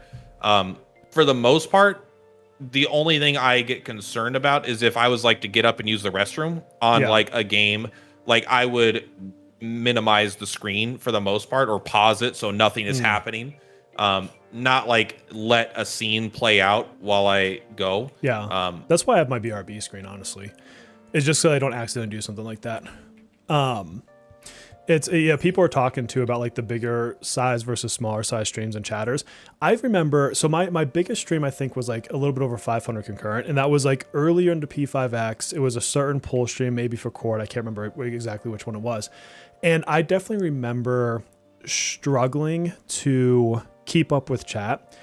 And like I'd recognize certain names that are like, you know, the community mainstays, like Mark, like Melissa, like Shark, although Shark goes by Yoshi now. And, you know, the people that are always in chat, which is super thankful to you guys for that, by the way. So those ones, it like instantly stands out more. But I remember like one of the only times my wife came to a stream for a moment to say hi, I actually missed my wife's message because there was too much scrolling. And I thought it was the funniest thing because she told me like later on, like, you missed it. I'm like, I know, I'm sorry. Like, but I think the energy is different. Like Zev had like 1,500 people in his stream for the reroll craziness he did for I remember hearing about that. Yeah, it was so cool. But like, I think maybe Melissa said it back here a few minutes ago. It's when you get that many people, it becomes less about the streamer interacting with chat, and it's more about the chat interacting with themselves. And I hate to say it because it sounds like such a scummy thing to say, but that's where things like the super chats do come in handy. Because if you really want to be seen on a comment and you have 1,000 people commenting, that comes up with a big thing. Like it actually goes up to the, if you guys don't know the back end of YouTube, it will put up a color on my chat window that tells me that somebody super chatted so I can go find it if it's scrolling like crazy. So, and I mean, thankfully I don't have 1,000 people chatting all the time. I can keep up with my chat. But when you get to those bigger community chats, like think about Queso, right? Queso has a stupid amount of people. I love watching him. He has a crazy amount of people in his chat. And part of the reason he probably gets so many super chats is one, he's built a great community and they love him and they want to support him.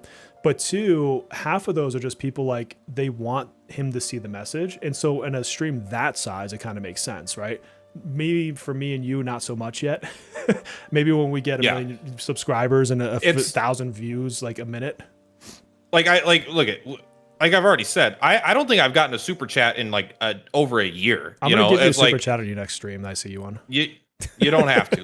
I'm going to just to hell with you because I love you. I make money on YouTube through the views or whatever, and it's kind of an interesting thing for content creators in general. Like, how do you generate value to get people like how do you beg for money without being a beggar? You know, it's like an essential, like people donate to you if people give you money, or they become members. Like you want to make it so it's worth their, it's valuable to them.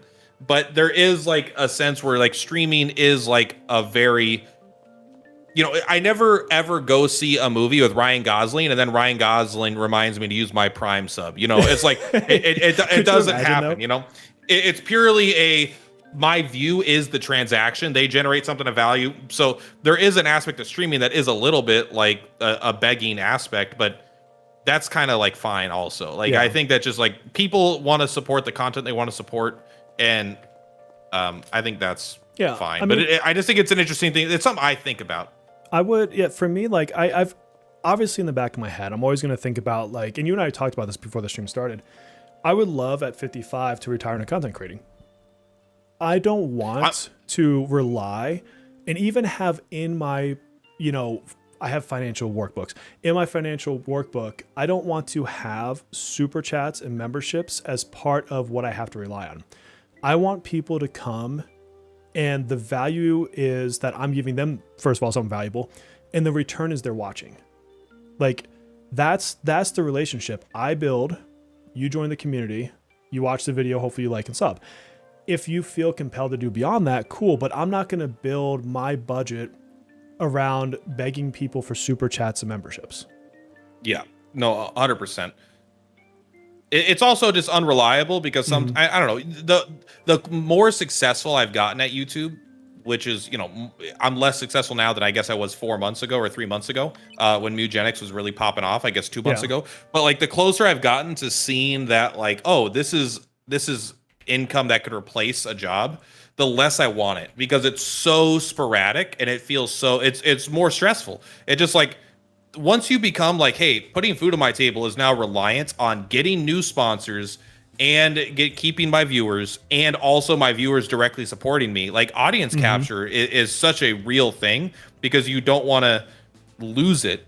And it's inherently, it ebbs and flows, right? Especially in the video game space. Games fall off. If there's a new game that's going to recapture things, then you got to know. So content creation is, people that want to grow up to be content creators, I don't think as many of them do as they think, because they don't have the real world experience to. I'm not saying, I understand there are some people that genuinely want it, like me myself, but there's a stressful element of it that is easy to understate. You may not realize how hard it is when you don't know if you're going to be able to make enough money to pay your rent next month, because the game you like got hacked and now no one wants to play it because, you know, something happened that was completely out of your control, and now your income is based on that. Oh yeah, exactly. So I said that, you know, Melissa was saying, who knows what stream will look like in 11 years? And I said, it'll look like me on the front page. And she says, hell yeah, but maybe not with your Gillette campaign photo. Did you see my post today? It was, what's it on? Oh, I usually cross post Twitter and YouTube at the same time, but it's so I was like scruffy as hell. I had to shave because I haven't shaved in like 3 or 4 days, you know, because I was, you know, camping and then work. And so I snapped a quick photo with like all the shaving cream on my head and everything. And then I tweeted at Gillette and I'm like, Gillette, let's like do a campaign. I forget what I said, but it's like, but my face was not like, you know, super like looks maxing or anything like that. It was 100% me being a smartass. I was like, or, you know, something dumb like that, like not cover model material. I don't think I follow you on Twitter. I don't know if I do or not. 16-bit. I think it's the 16-bit bear on there. I don't. No, yeah, you're following me. I'm not following you. I do not.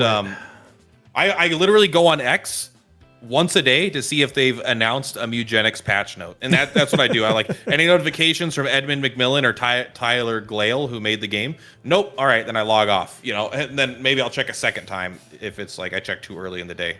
Okay. You said it's definitely Goober vibes, Melissa, but I'm gonna just assume that you spelled that wrong and you meant to say Gooner vibes. Like I'm gonna be a Gacha Gooner character. I mean, I did have. It looks like you're trying to do the. It looks like you're trying to do the Superman laser eyes in the background, but you can't figure out how to make it work. So that picture, I love my oldest. I love all my kids, but like my oldest son, he's so funny. So last year for my birthday, me and my exchange student, our birthdays are like 2 weeks apart, and so we went to my favorite restaurant. I go there once a year, and it's Fogo de Chao. Okay, we mostly go there once a year because it's hella expensive to take a family to that fucking place. Great food though. And so my son, he's like, I got a gift for you. You know, he's coming to dinner. And he shows up and he's got this giant gift. And we're at this like nice, you know, restaurant. And I'm like, he's like, oh, open it up, Dad. I'm like, hell yeah, I'm gonna open it. So I tear it open. People are like all around. It's that's the picture. It's Superman on the toilet having constipation issues, shooting laser sights out. That is 100% what I opened in this nice restaurant. Like, I'm like, awesome gift, man. Awesome gift. I'll take it. And I hung it up in the bathroom. That is the kind of family I raised. You're going through a similar thing, it looks like, in the picture, too. Like, don't worry. I'll... Maybe I should have taken the picture on the toilet. What's the way to play Google games on your computer? What's it called? It's Google Play Beta. Hold on, let me look. It is, Google Play Games, and it's in beta is what they call it. Yeah. Okay. Well, I didn't see Genesis War on there yet, but maybe it's because the game's not released yet. Yeah, you can. Show up on there. You can look it up, but you can't download it yet. I hope it comes out. I don't think I even could look it up. Oh, but maybe it. I swear, I'm going to go look right now. I swear to God, I looked at it the other day. I could maybe be it's not making even it. called. Maybe it's not called Genesis War. I see Summoner's War. Sorry, you guys might lose the sound to the game for a second here while I pull this up. Google Play Games. And then it's got P5X, Brown Dust 2. I forget what that game is. It's a Gooner game. Isn't it Super Gooner? Genesis. I don't know anything about it other than it's Goonie. Yeah, it's here, It's dude. the Goonies. Genesis War, right? It's not. Yeah, but it's not showing up on mine. That's so weird. I don't have a way to link this to you. Are you? You don't have a VPN on or anything, do you? No. I'm too lazy for that. I did the search results. So the library has. Yeah, like the very first thing, it's like home. Would you rather play Brown Dust 2 or Persona 5X? Are you in library or on the Explore beneath that? I went to the Explore. Yeah, that's where I went. And then I just did Genesis War. Yeah. Oh, hide untested. Maybe that's it. Oh, okay. Yeah, I don't think I had anything. No. It's still not showing up. Weird. I'm literally like looking at it on my screen right now. Oh, I don't have hardware virtualization on. That could be part of it. On my BIOS, maybe it blocks certain things. I don't know. Yeah, I really don't know. I'm staring at the screen. I've had this issue before. I don't know if it's region, because I'm not in the region or not. But I've definitely had issues where it's like some emulators I can't get the game to show up, and I am logged into my normal self. Yeah, I mean you could try BlueStacks. I personally hate using BlueStacks. It's always a pain in the ass. But BlueStacks sucks. All of them suck until they pay me, and then they're like, all right, they're fine. Yeah, are you on the Google Play for PC? Not like regular Google Play. You actually on Google Play Games. I downloaded it while we were streaming. Oh, okay. Yeah, because I was gonna say you have to download it. I need to get this plasma blade for the twins. I was just reading it. One or more. Let's see. At the start of battle, when an ally deals damage with Almighty skill, which the twins do automatically, activate. Well, because I'm A1. Activate harmonic element for 2 turns. Based on the number of flames of desire effect active on the current party, activate the following. 1 or more increase attack and Almighty by 9%, grant 50% of these effects to other allies. 2 or more increase party's critical damage by 9. How did Windfall treat you? Windfall. Okay, well that's not the name then. How did Windrose? I haven't downloaded it. I haven't gotten it yet. You're saying it's made for twins? Okay. I'm debating that one. It looks cool. I watched some dude build out like a whole pirate house thingy, and it was really cool like what they were able to do for it. But then the irony of it is I watched him do that, and then I got recommended a video, of course, because of the way the algorithms work, for somebody building a house in World of Warcraft. And the amount of customization you can do in the WoW version is insane. And I honestly like doing that. Like, you guys should see, if I ever loaded back up my apartment in Coruscant for Star Wars The Old Republic. Like, I put some time in that bitch. And so I love that kind of stuff. It just gives me something to do when I don't feel like doing the regular content. But then, like, what's been holding me back is the combat looks boring to me, for one. I keep seeing the same parry, hit, and it's just, I'm like, eh. And honestly, like, of all the genres, pirates are my least favorite. and it's just so hard for me to get over that. Like, I mean, I have no interest in the game, but I know that you were kind of saying that you might be interested, so I was curious if you ever it looks like it's not. super popular. Like, I think I just saw a tweet from them that they just hit 1 million downloads, which is great I mean, that's fantastic for them. But I'm like, do I invest time in that now, or in a couple days, Vampire Crawlers comes out, and then you've got Heroes of Might and Magic a couple days after that, Diablo 4 expansion, like all 3 of these games, this is kind of why I put them on the poll, is within the same week.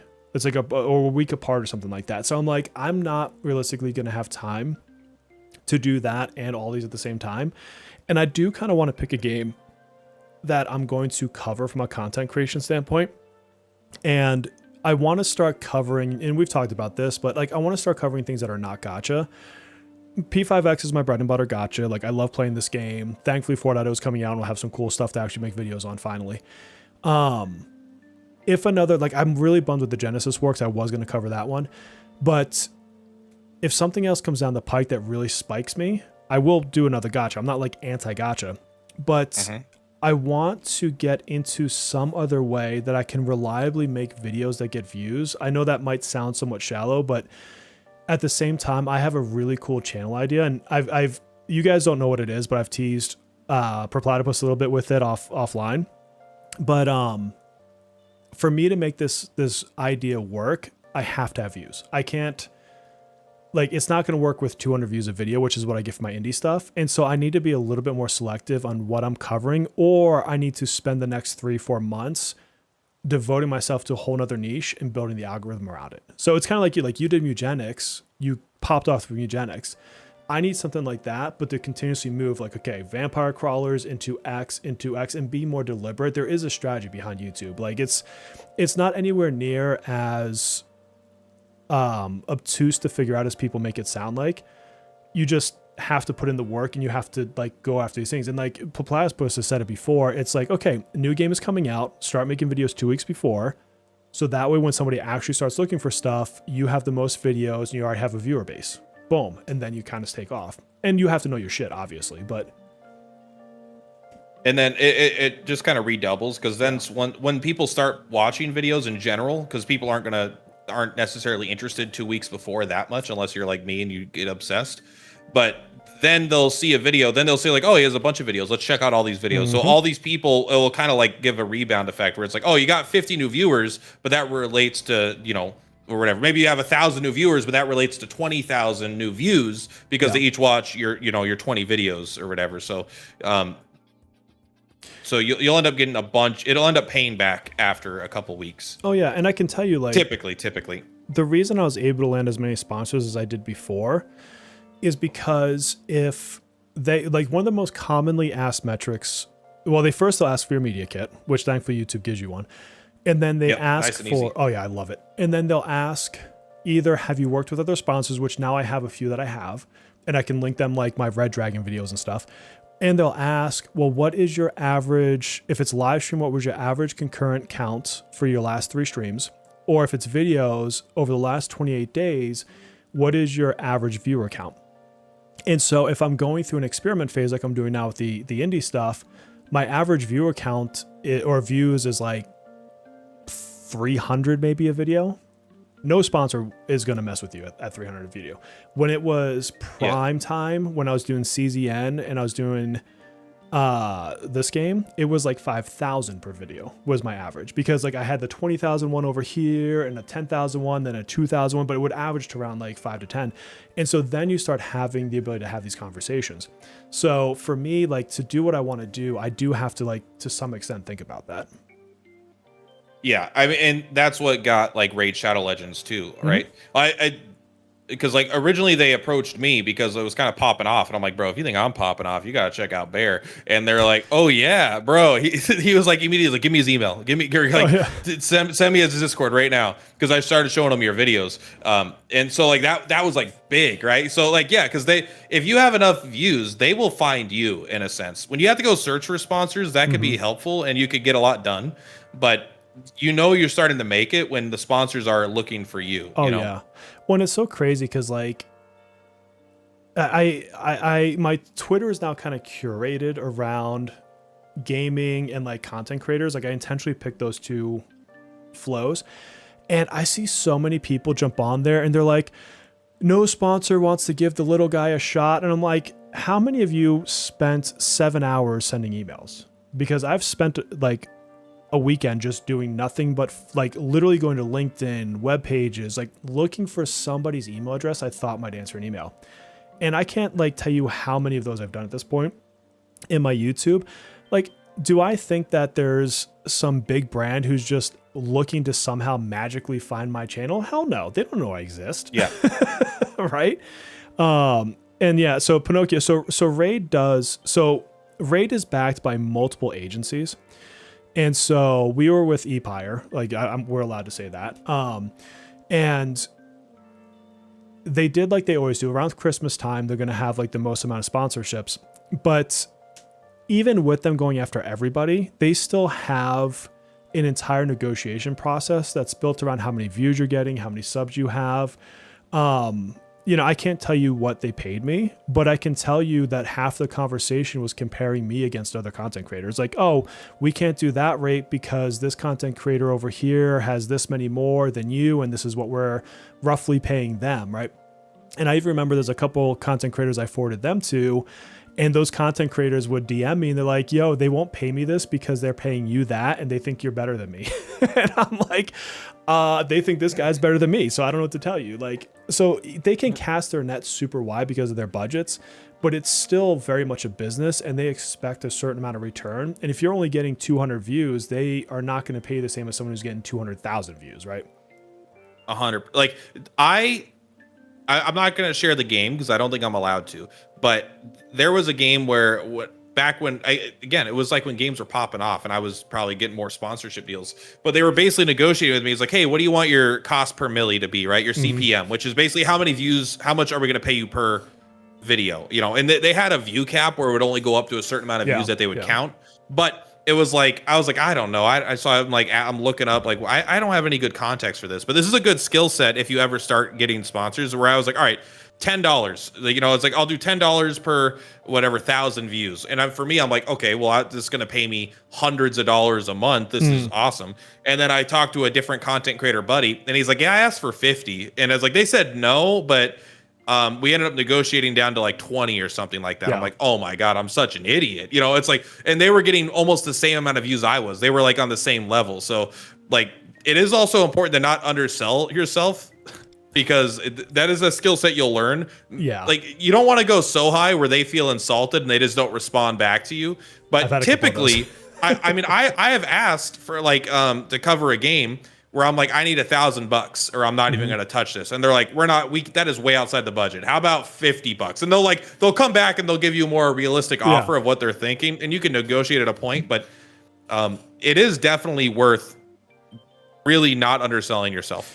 Yeah. And it's my wife, when she was trying to work a deal with a certain thing for her channel, that's something I discussed because keep in mind, I have a business background as well. So like I work in sales comp and I watch how people price contracts. So like I'm not that far removed from sales. And actually at one point in my career I did sales. So there is this very, very hard but fine balancing point of negotiation where you don't want to do something for less than you're worth. And you get to decide what your worth is. I get to decide how much my time is, because when I look at my world, if I am taking time to do X video for Y company, the trade-off is my kids don't get their dad for that time. So I have a real trade-off in that moment. And so it has to be worth me either planning around my kids or giving up time with my kids, right? At the same time, I know that business has to make money. And so if I pitch a number that's astronomically dumb and I'm not Asmongold, it's never going to work, right? Like I'm not Mr. Beast. And so for me, I have in my head a number that I will not work with a brand for less than, like just period. And if it doesn't work for them, that's absolutely fine. But then I also know enough about the industry to know that at my channel size, which is I'm in that 10 to 50K sub range, is what they would call me, is the average CPM is about $3, $1 to $3 is what they would command on a strictly, it's, you kind of like take part payment up front and then you get like per per view. If it was a strictly per 1,000 view deal, I would probably bump that closer to 20. I'd be like, well, if you don't want to give me a 500 guarantee plus performance is basically what it is, then I'm not going to do it for $3. Like, the amount of time it takes me to load up your game is going to take me longer than that. Like, they don't even like. Yeah, it's a funny skill set that I really hate that I've had to develop because I'm not interested in developing it for the most part. Because I just like, I don't know, can't there just be a fair market price that I don't need to negotiate? But that's just not how it works. Like, it really is like you have to be a used car salesman in some sense if you want to not get screwed over because they'll pay you nothing. At least if you want to self-represent yourself. And to be fair, in agencies, if they don't add anything, then you shouldn't use them. But if sometimes they do. But I also like I'm 100% biased. I also will just like straight up, if it's a game I want to play, I will not even ask them for money. I mean, I might, but like, oh, you want to do a deal? Awesome.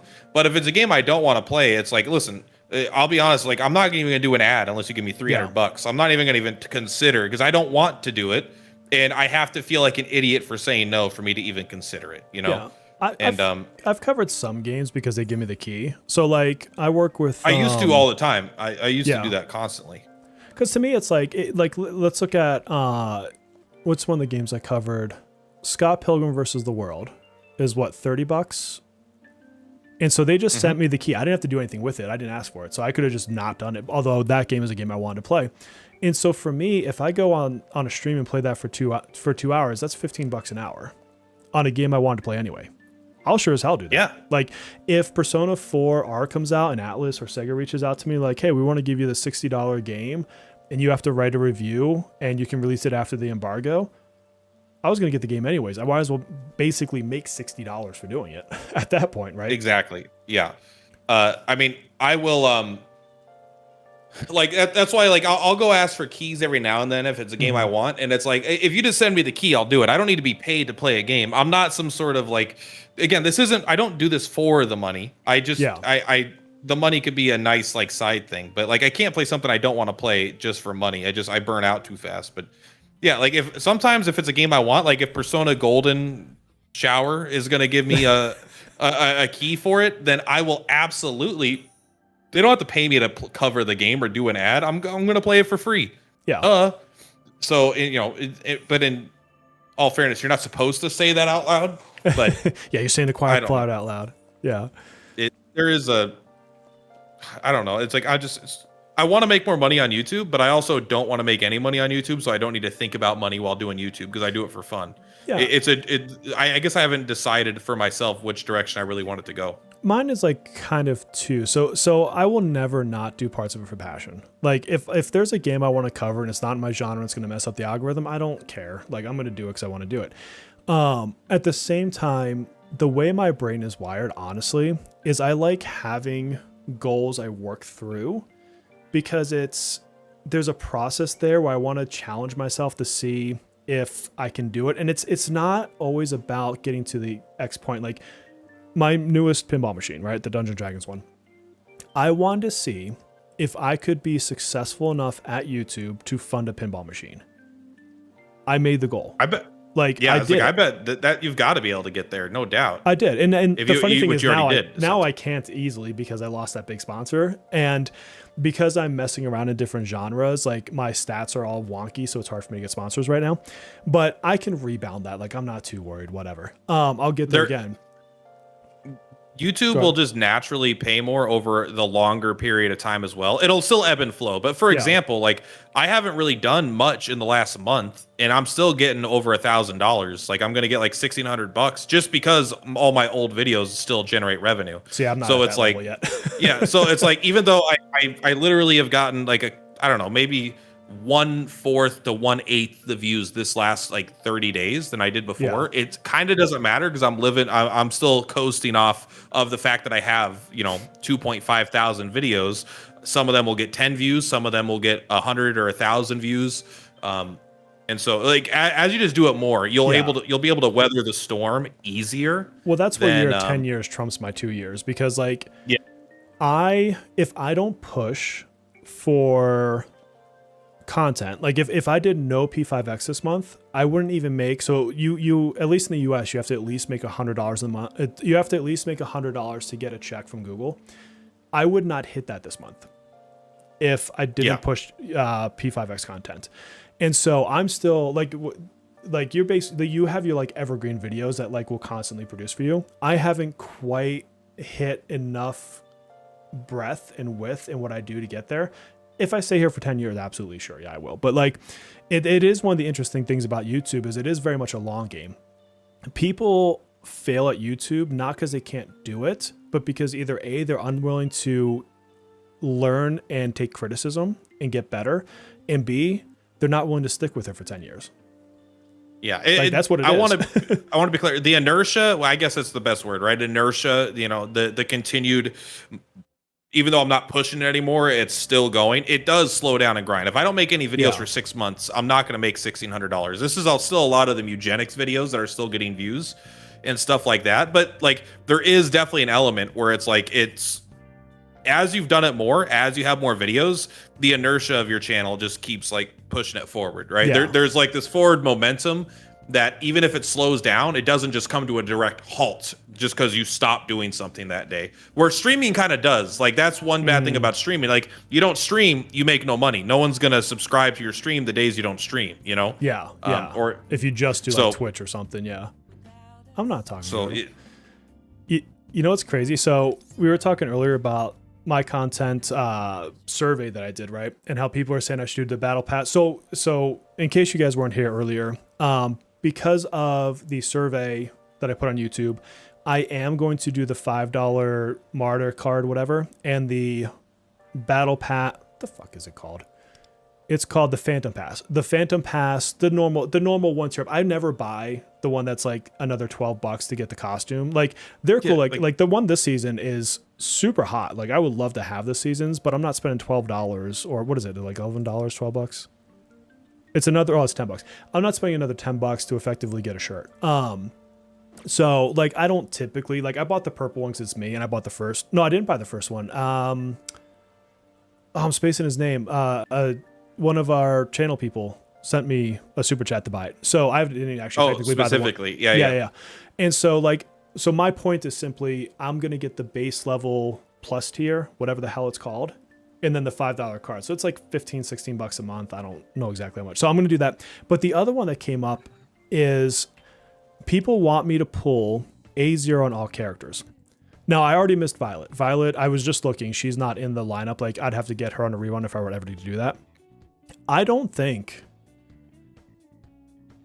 the card plus the battle pass is actually enough to come close to guaranteeing A0ing every character. Like, I'm fine giving up A1s, like whatever to that. There might be like a character I love that I'll go A1 just because I want to, not because of like the channel. But I do see some validity, and it's easier to make content if I have the character. And if I want to do challenges on teams, I can't do a challenge on a character I don't have. So like one of the things I was thinking about doing, well, what did I just get 10 meta jewels for? The fuck is that? I just got like a random get rewards meta jewels times 10. Hell yeah. Okay, I'm looking at a screen. It's okay. Streamer client. Apparently. So here's an idea that I have is, so like right now we have the P5R boss, which I don't even know what this damn thing is called. I just auto battled it and moved on with my life. But it's the one where you have the level 30 battle that's like the hard challenge mode. Like picture 3 random wheels, and I put all my DPS on one wheel, all my support on another one, and then all of my sustains, like your guardians or whatever, on another one. And I spin each wheel, and that's the team I take in. So if it gives me Riddle with Morgana and fucking Queen, I have to try the fight. Now, I may not be able to beat it, right? And I can pick whatever personas I want to try to fill in the gaps, because then you can use my persona knowledge.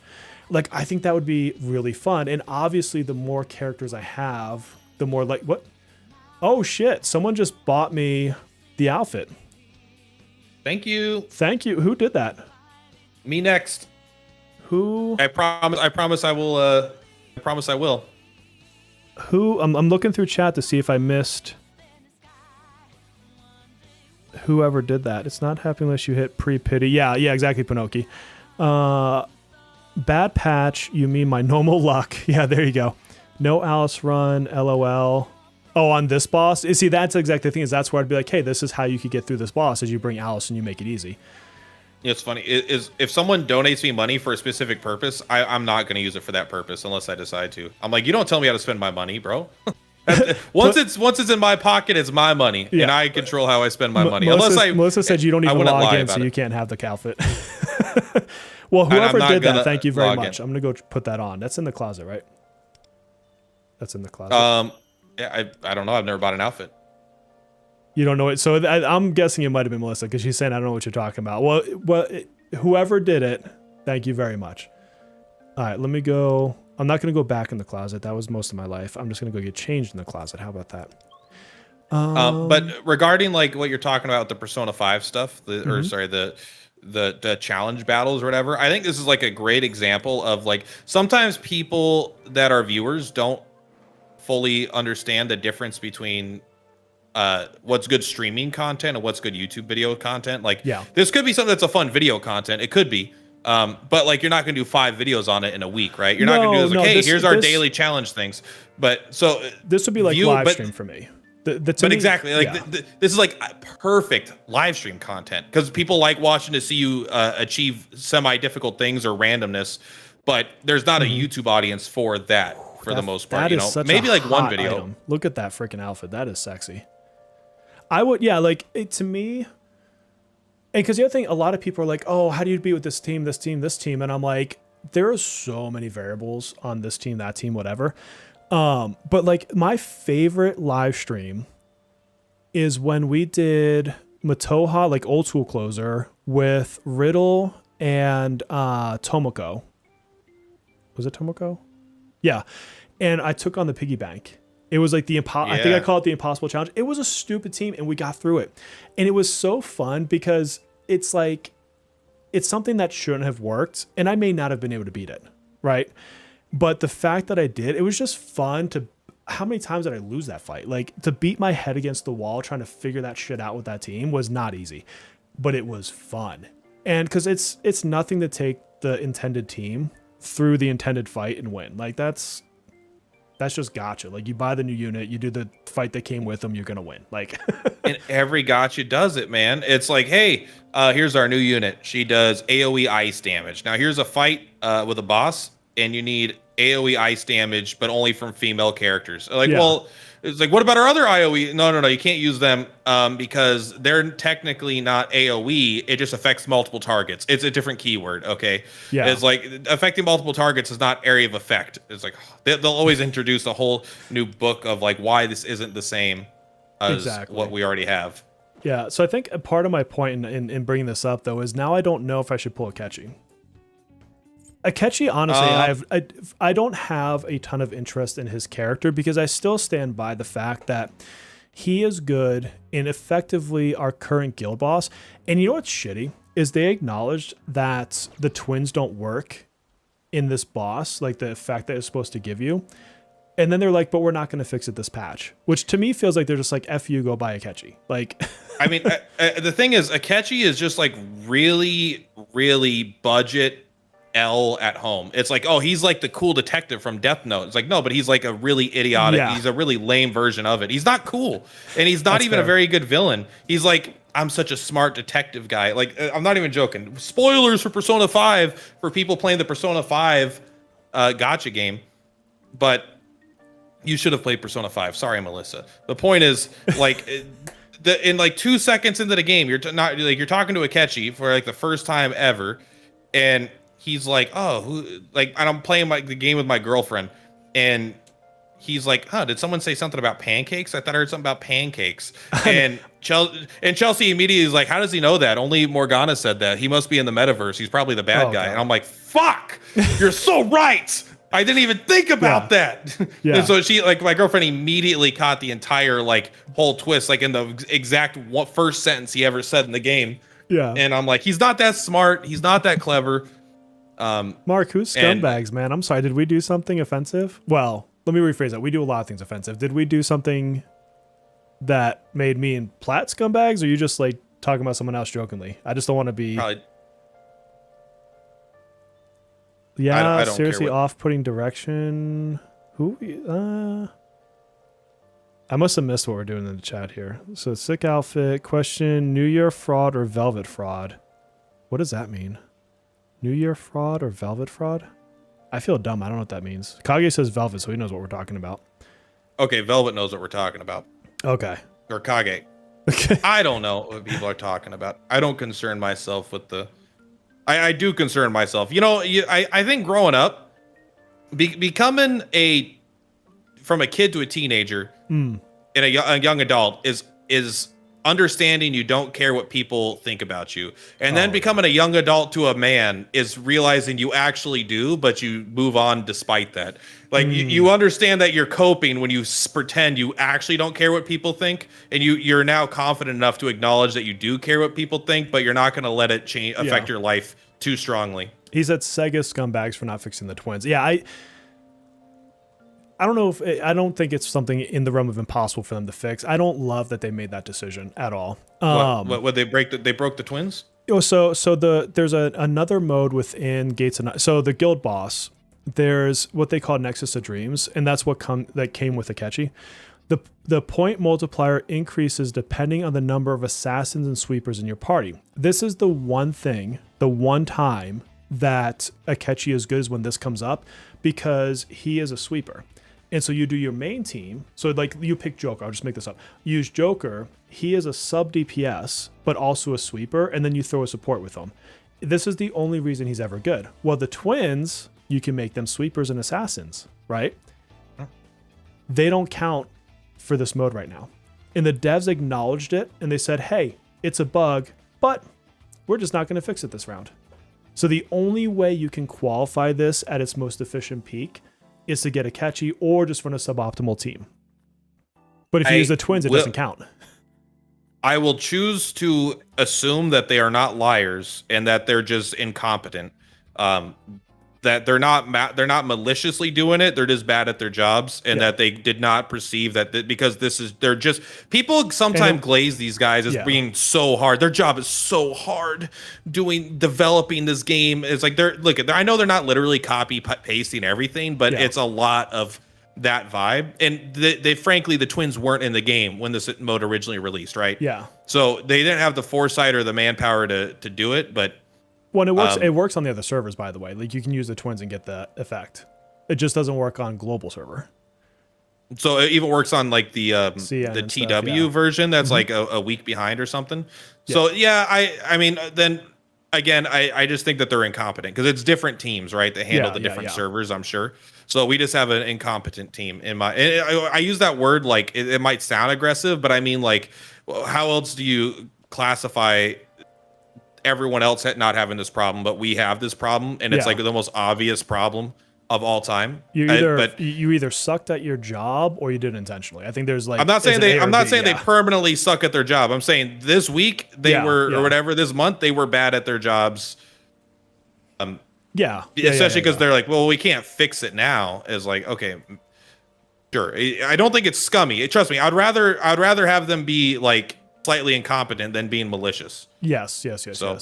Agree. Because that's literally the whole point of the twins, that they should be usable in every content. That's the whole reason it's a 6-month anniversary character. Yeah, and I can say this because they don't pay me, and they never are going to pay me. I think it was intentional.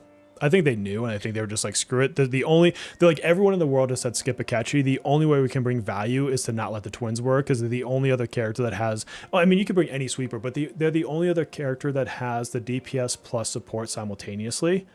They're the better version of Akechi at this moment. Does that convince me to pull Akechi? No. What makes me consider... I haven't decided yet, guys, but this is for like 7 years, his freaking banner. I've got 31 days to make a decision because they decided to make his banner forever. Is if I want to do the A0 route, A0R0 everybody, I think that is the more likely reason I would pull him. And somebody said, well, why don't you A0 and not get the weapon? I'm like, well, I can always equip the 4-star weapon. I can't equip the 5-star weapon if I don't pull it. So Yeah. if you really want to see like this versus that, you kind of have to have this and that. Like it doesn't become an or, it becomes you need both. And so I haven't made a decision, but do I want to spend $250, $300 a month still? Probably not. But I also don't think I need to spend that much if I'm not getting any A1s. And we did the math. Yes. Like somebody was telling me in my Discord the other day, if you like a game, you should invest in it. And so I literally, I have, and you know this because you do it too, but for YouTube and taxes, I have to track all my purchases. I have spent over $1,600 in this game out of my pocket. Not, and that doesn't mean like other people's super chats on top of that. That's specifically what I have put in from my pocket. And then I've gotten extra stuff like whoever was the awesome one who just bought this suit for me, that came with some gems. So I'm not even counting that kind of shit that comes in too. And so first of all, to say that I don't support the game, I was a little bit like, fuck you. Like, how many games have you put $1,600 into, right? It's an idiotic thought. If someone thinks I don't support the game, I think they're idiotic. I would be surprised. I've given if a game so much stupid money. Yeah. And so like for me, I'm like, without sponsors, I think it gets a little bit careless for me to put $300 a month into the game and just keep doing that repetitively. I don't mind making investments. Like I have it sitting right here. I bought camera equipment to be able to do stuff on the road. And it's literally sitting right next to me on my desk. Like that was a couple $100. I talked to my wife and I said, hey, I want to be able to create content on the go. We had a discussion. We thought it'd be a great idea. Boom. I invested in it. But so it's not the spending the money. It's just that, does it make sense for me to always spend $300 just to A1 a character? Like, no, I don't think that that's the right play. Now, if Raid wants to pay me what they were paying me before, maybe I'll think differently. I agree. You should, if you do like a game, you should support it. But that's why I'm not upset because I think free to play players are important, but it's like I don't take the concern of the free to play player as strongly in a lot of times because they're supporting the game in some artificial way for sure. Like it is important to have these big player numbers, but and I'm actually pretty like, again, I spend money to play like a free to play player, but I do think there is a point where like if you play the game for 6 months and you've never spent money on it, I'm like you should at some point have been able to grab $5 and throw it at a game that you've been spending 6 months of your life on. Well, and that's part of why I think it's fine from my personal view to keep doing the $5 pass and the battle pass thingy, because that is like to me it's almost like an MMO. Like your average MMO cost is $15 a month. Now I'm like a old school Final Fantasy Legacy player, so I've got like the special tattoo on my character, and my membership's only $7 a month if I stay with that one, because it's like they had this promo where like if you played the version before Realm Reborn and you kept that same account, they give you like basically half off forever. Good on them, right? So that was cheap for me. But like when I think of it that way, to me it's like it's that, or it's Netflix, or it's Disney Plus. It's like in that realm of the same cost. I'm okay with that because it's an ongoing live service game. But my average game that I buy mostly $20 to $30 games during the year. You know, a lot of these kind of indie ones are smaller games. And then I'll buy one or two of the $60 to $70 games a year if it's something I really love. Like when Persona 4 whatever comes out, we know it's going to be $70. Am I going to pre-order it? Fuck yeah. Am I going to get all the DLC? Probably, unless it sucks. Like, it's just going to happen, right? I only do that probably buy a year. I try to buy 1 to 2 $70 games per month. You know, it's like that's more raw, man. I just don't have the time to play them. Make no mistake, if I had more time to game, that would happen. Like it's. Can you believe I just spent $55 on Final Fantasy 12? Why? You could have gotten that's like on sale for like 20 like all the fucking time. But it wasn't when I wanted to play it. I wanted to play it, and I was like, all right, I feel like playing Final Fantasy 12, and it's like, all right, well, it's $50 right now. I'm like, well, because they just had their sale, right? They just had the big Square Enix annual sale, and it's like I missed it, and I'm like, oh my gosh. But it's like, again, if I want to play something, I'm not gonna let like a $70 price tag keep me away from it. Luckily, like, am I privileged? I'm a janitor. It's not like I'm that privileged, but at the same time, it's like if I like a game and I want to play a game, I'm gonna play it. I don't need to wait for it to go on sale. And if it's a gacha game, I will support the gacha game. But that's why it's like I'm not enjoying P5 right now, so I don't play it and I don't give it money, you know? Oh yeah. When like it reminds me too, like there was a tweet somebody put out the other day and they said, you know, and I know they're just doing this to get like comment baiting. I don't really care. That's what you have to do in the game. But they were like, Controversial opinion, gamers should only date other gamers because they understand blah blah blah. And I'm like, no, my wife hates video games. She absolutely hates them. I have an arcade in my house. I've spent a lot on pinball machines. I spend a fair amount on video games. And my whole point to her, or whoever posted this, was you find someone who likes you for you. And my point in saying this is I don't go to my wife and be like, hey, I really want to buy the next Mario game and it's $55. You know, do you want me to wait for it to go on sale? Like, we have an understanding that the things that we buy is reasonable and isn't going to take food out of our kid's mouth or prevent us from doing something we want to do as a family. I'm not going to buy a game at the expense of a family vacation. Like, that would be stupid, right? Like, so if I want to spend $70 in a game or 15 on a MMO or whatever, like, I'm gonna fucking do it. I'm not a therapist, all right, and I'm not a relationship, whatever, counsel advisor, whatever. But I will say, in my opinion, one of the biggest copes and the biggest lies people tell themselves is they want to date someone that has the similar interests. I think interests are like 10th on the list. Yeah. It's really not that vital. That's not to say you don't want to date an alien that doesn't have a concept of what fun is. You know, but you want to meet someone that's like, hey, do you like music? I like music. Yeah. Maybe you can introduce me to some music. You know, you have some things that you guys share that you like. You maybe like going to similar restaurants, or maybe like some of the same movies, but like, me and my girlfriend have been together 12 years. We don't like any of the same games. Most of the music we like is different. We have things we touch in common, but it's like, I bet you do. That is not true. That is not a similar interests is not a strong indicator of a successful relationship. No, it can make a good friendship for sure, but like a romantic relationship is just like a lot more than that. Oh, it's 1,000. And that's like everything people want. It's like, well, I need to date someone that likes exactly the same stuff I like. Trust me, a couple of years in, sometimes you just want to be the hell alone. You want to be able to do the thing you like and not have to make an excuse. Like, it's like, hey, I really like playing World of Warcraft or whatever. It doesn't have to be that. Or I like playing Magic the Gathering.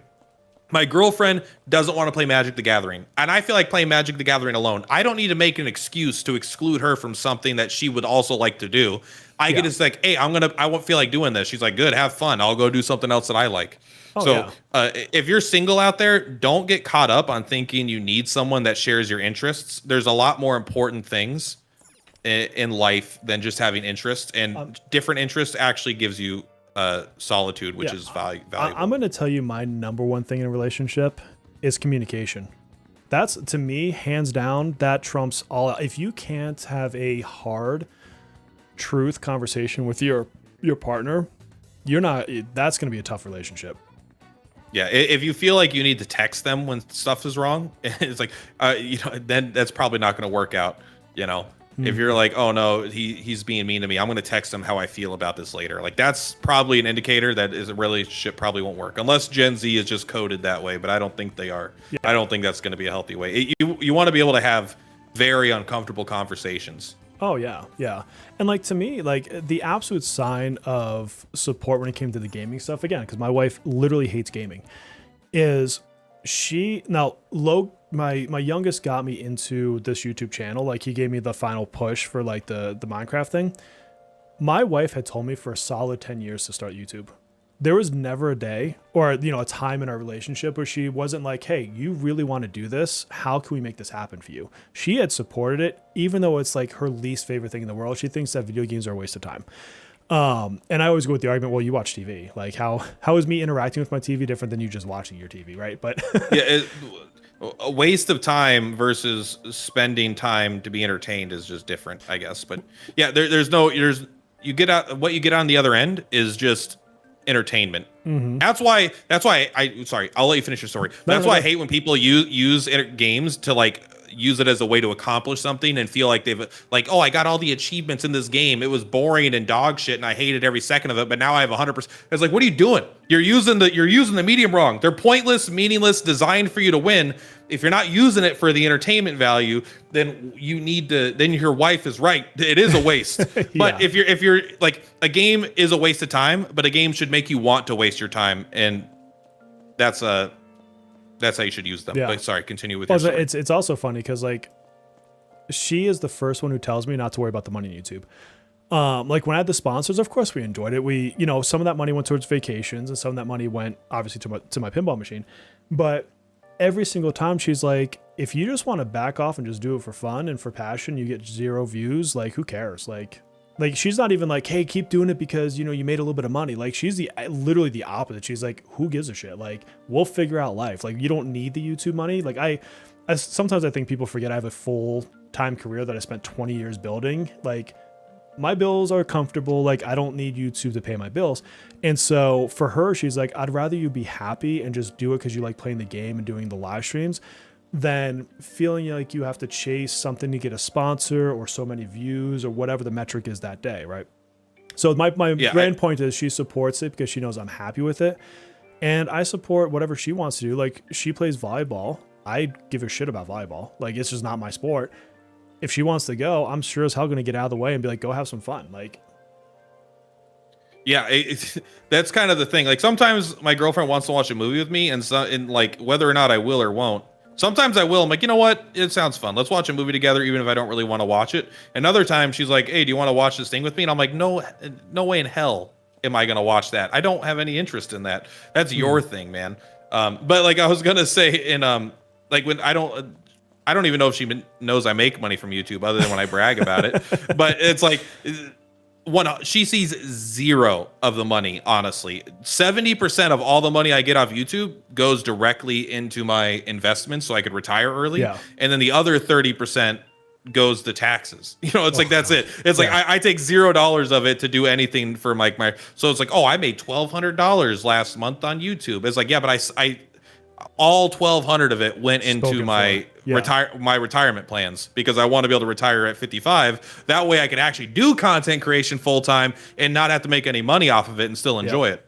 Yep. And that's the dream. That's what Platt and I were saying earlier. Is like, the dream is 55 years old, retire from have the choice to retire from the professional life, whatever you want to call it, of sorts, and then just content create for the hell of it into the old age. I'm trying, like, 100%. I have to fill out their creator form or whatever the hell it is for Lenovo later, because I was camping this weekend, and I posted a picture of me and the dog over like by the pier, and I was like, hey, I'm working on content creating, while camping, which was true. That's literally what I was doing. I was like, and how cool would it be if I had a computer or a laptop that could game and content create and edit when I go to Costa Rica in May and do it on top of a volcano? Because I'm literally going to Costa Rica and we're going to a volcano now. It's not an active volcano. And I'm like, how cool would that be if I was like, check out the laptop I brought and film from freaking the top of a volcano? Like, that'd be pretty badass. I do not have a laptop that can do that shit. Then you could even do a nice edit of you throwing it into the volcano, but funny. Have the footage, but then you fish it back out. Okay, I might have to make that work. And so I don't know how you make it work, but it's like this thing's indestructible. Use code BEAR for your volcano retardant laptop. Yeah. And so they responded back with shoot your shot, and they gave me a link to their application thing, which I'm sure I'm going to go through it, and I'm not going to have because of my fun experimentation with indie games lately, that my view count is not going to be what they want. But I'm like, how freaking cool would that be? Like, I'm going to shoot my shot. I'm going to fill out and like, I'm going to tell my next few like trips we have planned and be like, yo, I'll film at every one of them with your laptop, and not just like do it on it, but like I have like my gimbal and be like, yo, look, I'm legitimately editing something on a fucking volcano. Like, there's portability for you. Exactly. It's like, what other, like, last time I checked, you're not going to a volcano anytime soon, so it'll work anywhere you could possibly go. Well, I mean, I can tell you all of the last gear stuff I've ever seen, laptops, whatever, pick your poison, it's all in someone's office or in their house, and it's an unboxing. Mm-hmm. I cannot think of a single content creator, it's probably gonna get stolen now, that has been like, I went to Costa Rica on a volcano. Here's your unboxing. Like, to me, that's portability. Like, that's cool. So I don't know. I'll talk to them. I'll see if they even get my thing and read it. But I would love to be able to get a sponsor. Like, that'd be kind of fun. And that one, they don't have to pay me cash. You can give me a freaking laptop? Hell yeah. Like, I'll take that. Yeah, my thing is I want to get my girlfriend like an actual good like laptop or computer. Mm-hmm. Just because she doesn't have one. So I want her to be able to heal in World of Warcraft, so I'm trying to figure out how to get her into that. Are you playing? Because you keep telling me you're waiting for Classic Plus. If you are actively playing, I'll just freaking join and play on a new server with you, or not a new server, but like whatever you. Am not actively playing, but I have considered downloading it. But because this. I'll summarize it quick. During the most recent WoW Classic anniversary servers, I started playing as a shaman because I've always wanted to play as a shaman. Those are fun. And I hated it. I did not like you shaman didn't like at all. Oh. No, I don't like shaman at all. I hated having to hit 4 buttons for my totem every random encounter with a global cooldown. So I'm sitting there, totem 1, totem 2. I'm like, I'm not using the totems then. All right. I never use the totems. I put down Wind Fury, and then I didn't have fun with the shaman, and I was like, now I want to play again with Classic Plus, but I'm considering playing a new class. I'm like, well, I don't want to get to level 40 and then feel like I want to restart. So I'm considering starting up and just like leveling a priest to like level 30 or 40 to see if I like priest. And if I do, you love healing, then maybe otherwise you're not doing anything else. Yeah, I like kind of healing, kind of being support. It depends. I probably wouldn't play a shadow. I like world PvP and I like priest and world PvP. That's why I want to play a priest. But so I'm considering testing the waters, but that would be it, because when Classic Plus comes out, I want to have a class that I like, and if I can't decide one, I'm just going to play Hunter again, because Hunter is my favorite. Yeah, Hunters are fun. At least I used to love running around with a hunter with a bear. Who would have guessed? I still love tanking. I still love the paladin class in that game. I saw on the modern server, like the current server, whatever, that A, like leveling up is super sped up, but then B, I guess once you level all the way up, like your other characters maybe level faster, and they have like a shared bank. And so if you have like a really sick legendary that drops, like you could just give it to like your other character or whatever. I don't know. I like half watched some videos on it. I'm still flirting with the idea of getting into it, but then I really do need to sit down and look at, okay, if I'm going to play WoW, when am I going to play WoW? Right? That's where I've kind of decided, like, if I wait till Classic Plus, like, hey, listen, I got a year, or whatever, until it comes out. I could save up vacation and I could take a week off to just play nothing but WoW for that week or whatever. I was actually, the best time of my life is when Classic TBC dropped. Not the anniversary, the one that just happened, but like when they first did the Classic servers and they just released TBC again. Yeah.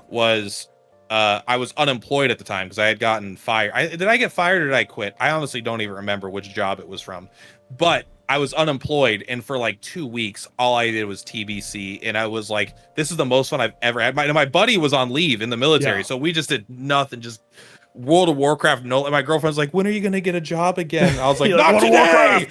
Not today! I always all love right, this ask story. me next week! I like how Henry Cavill almost missed being Superman because he was so hooked on World of Warcraft that he almost missed the callback. I always thought that was the funniest fucking story. I mean, it's not wrong. It really is that. That's why, I'm sorry, FF14 Andes, but you're wrong. Nothing ever is going to beat Classic WoW. FF14 wishes it was Classic WoW, bro.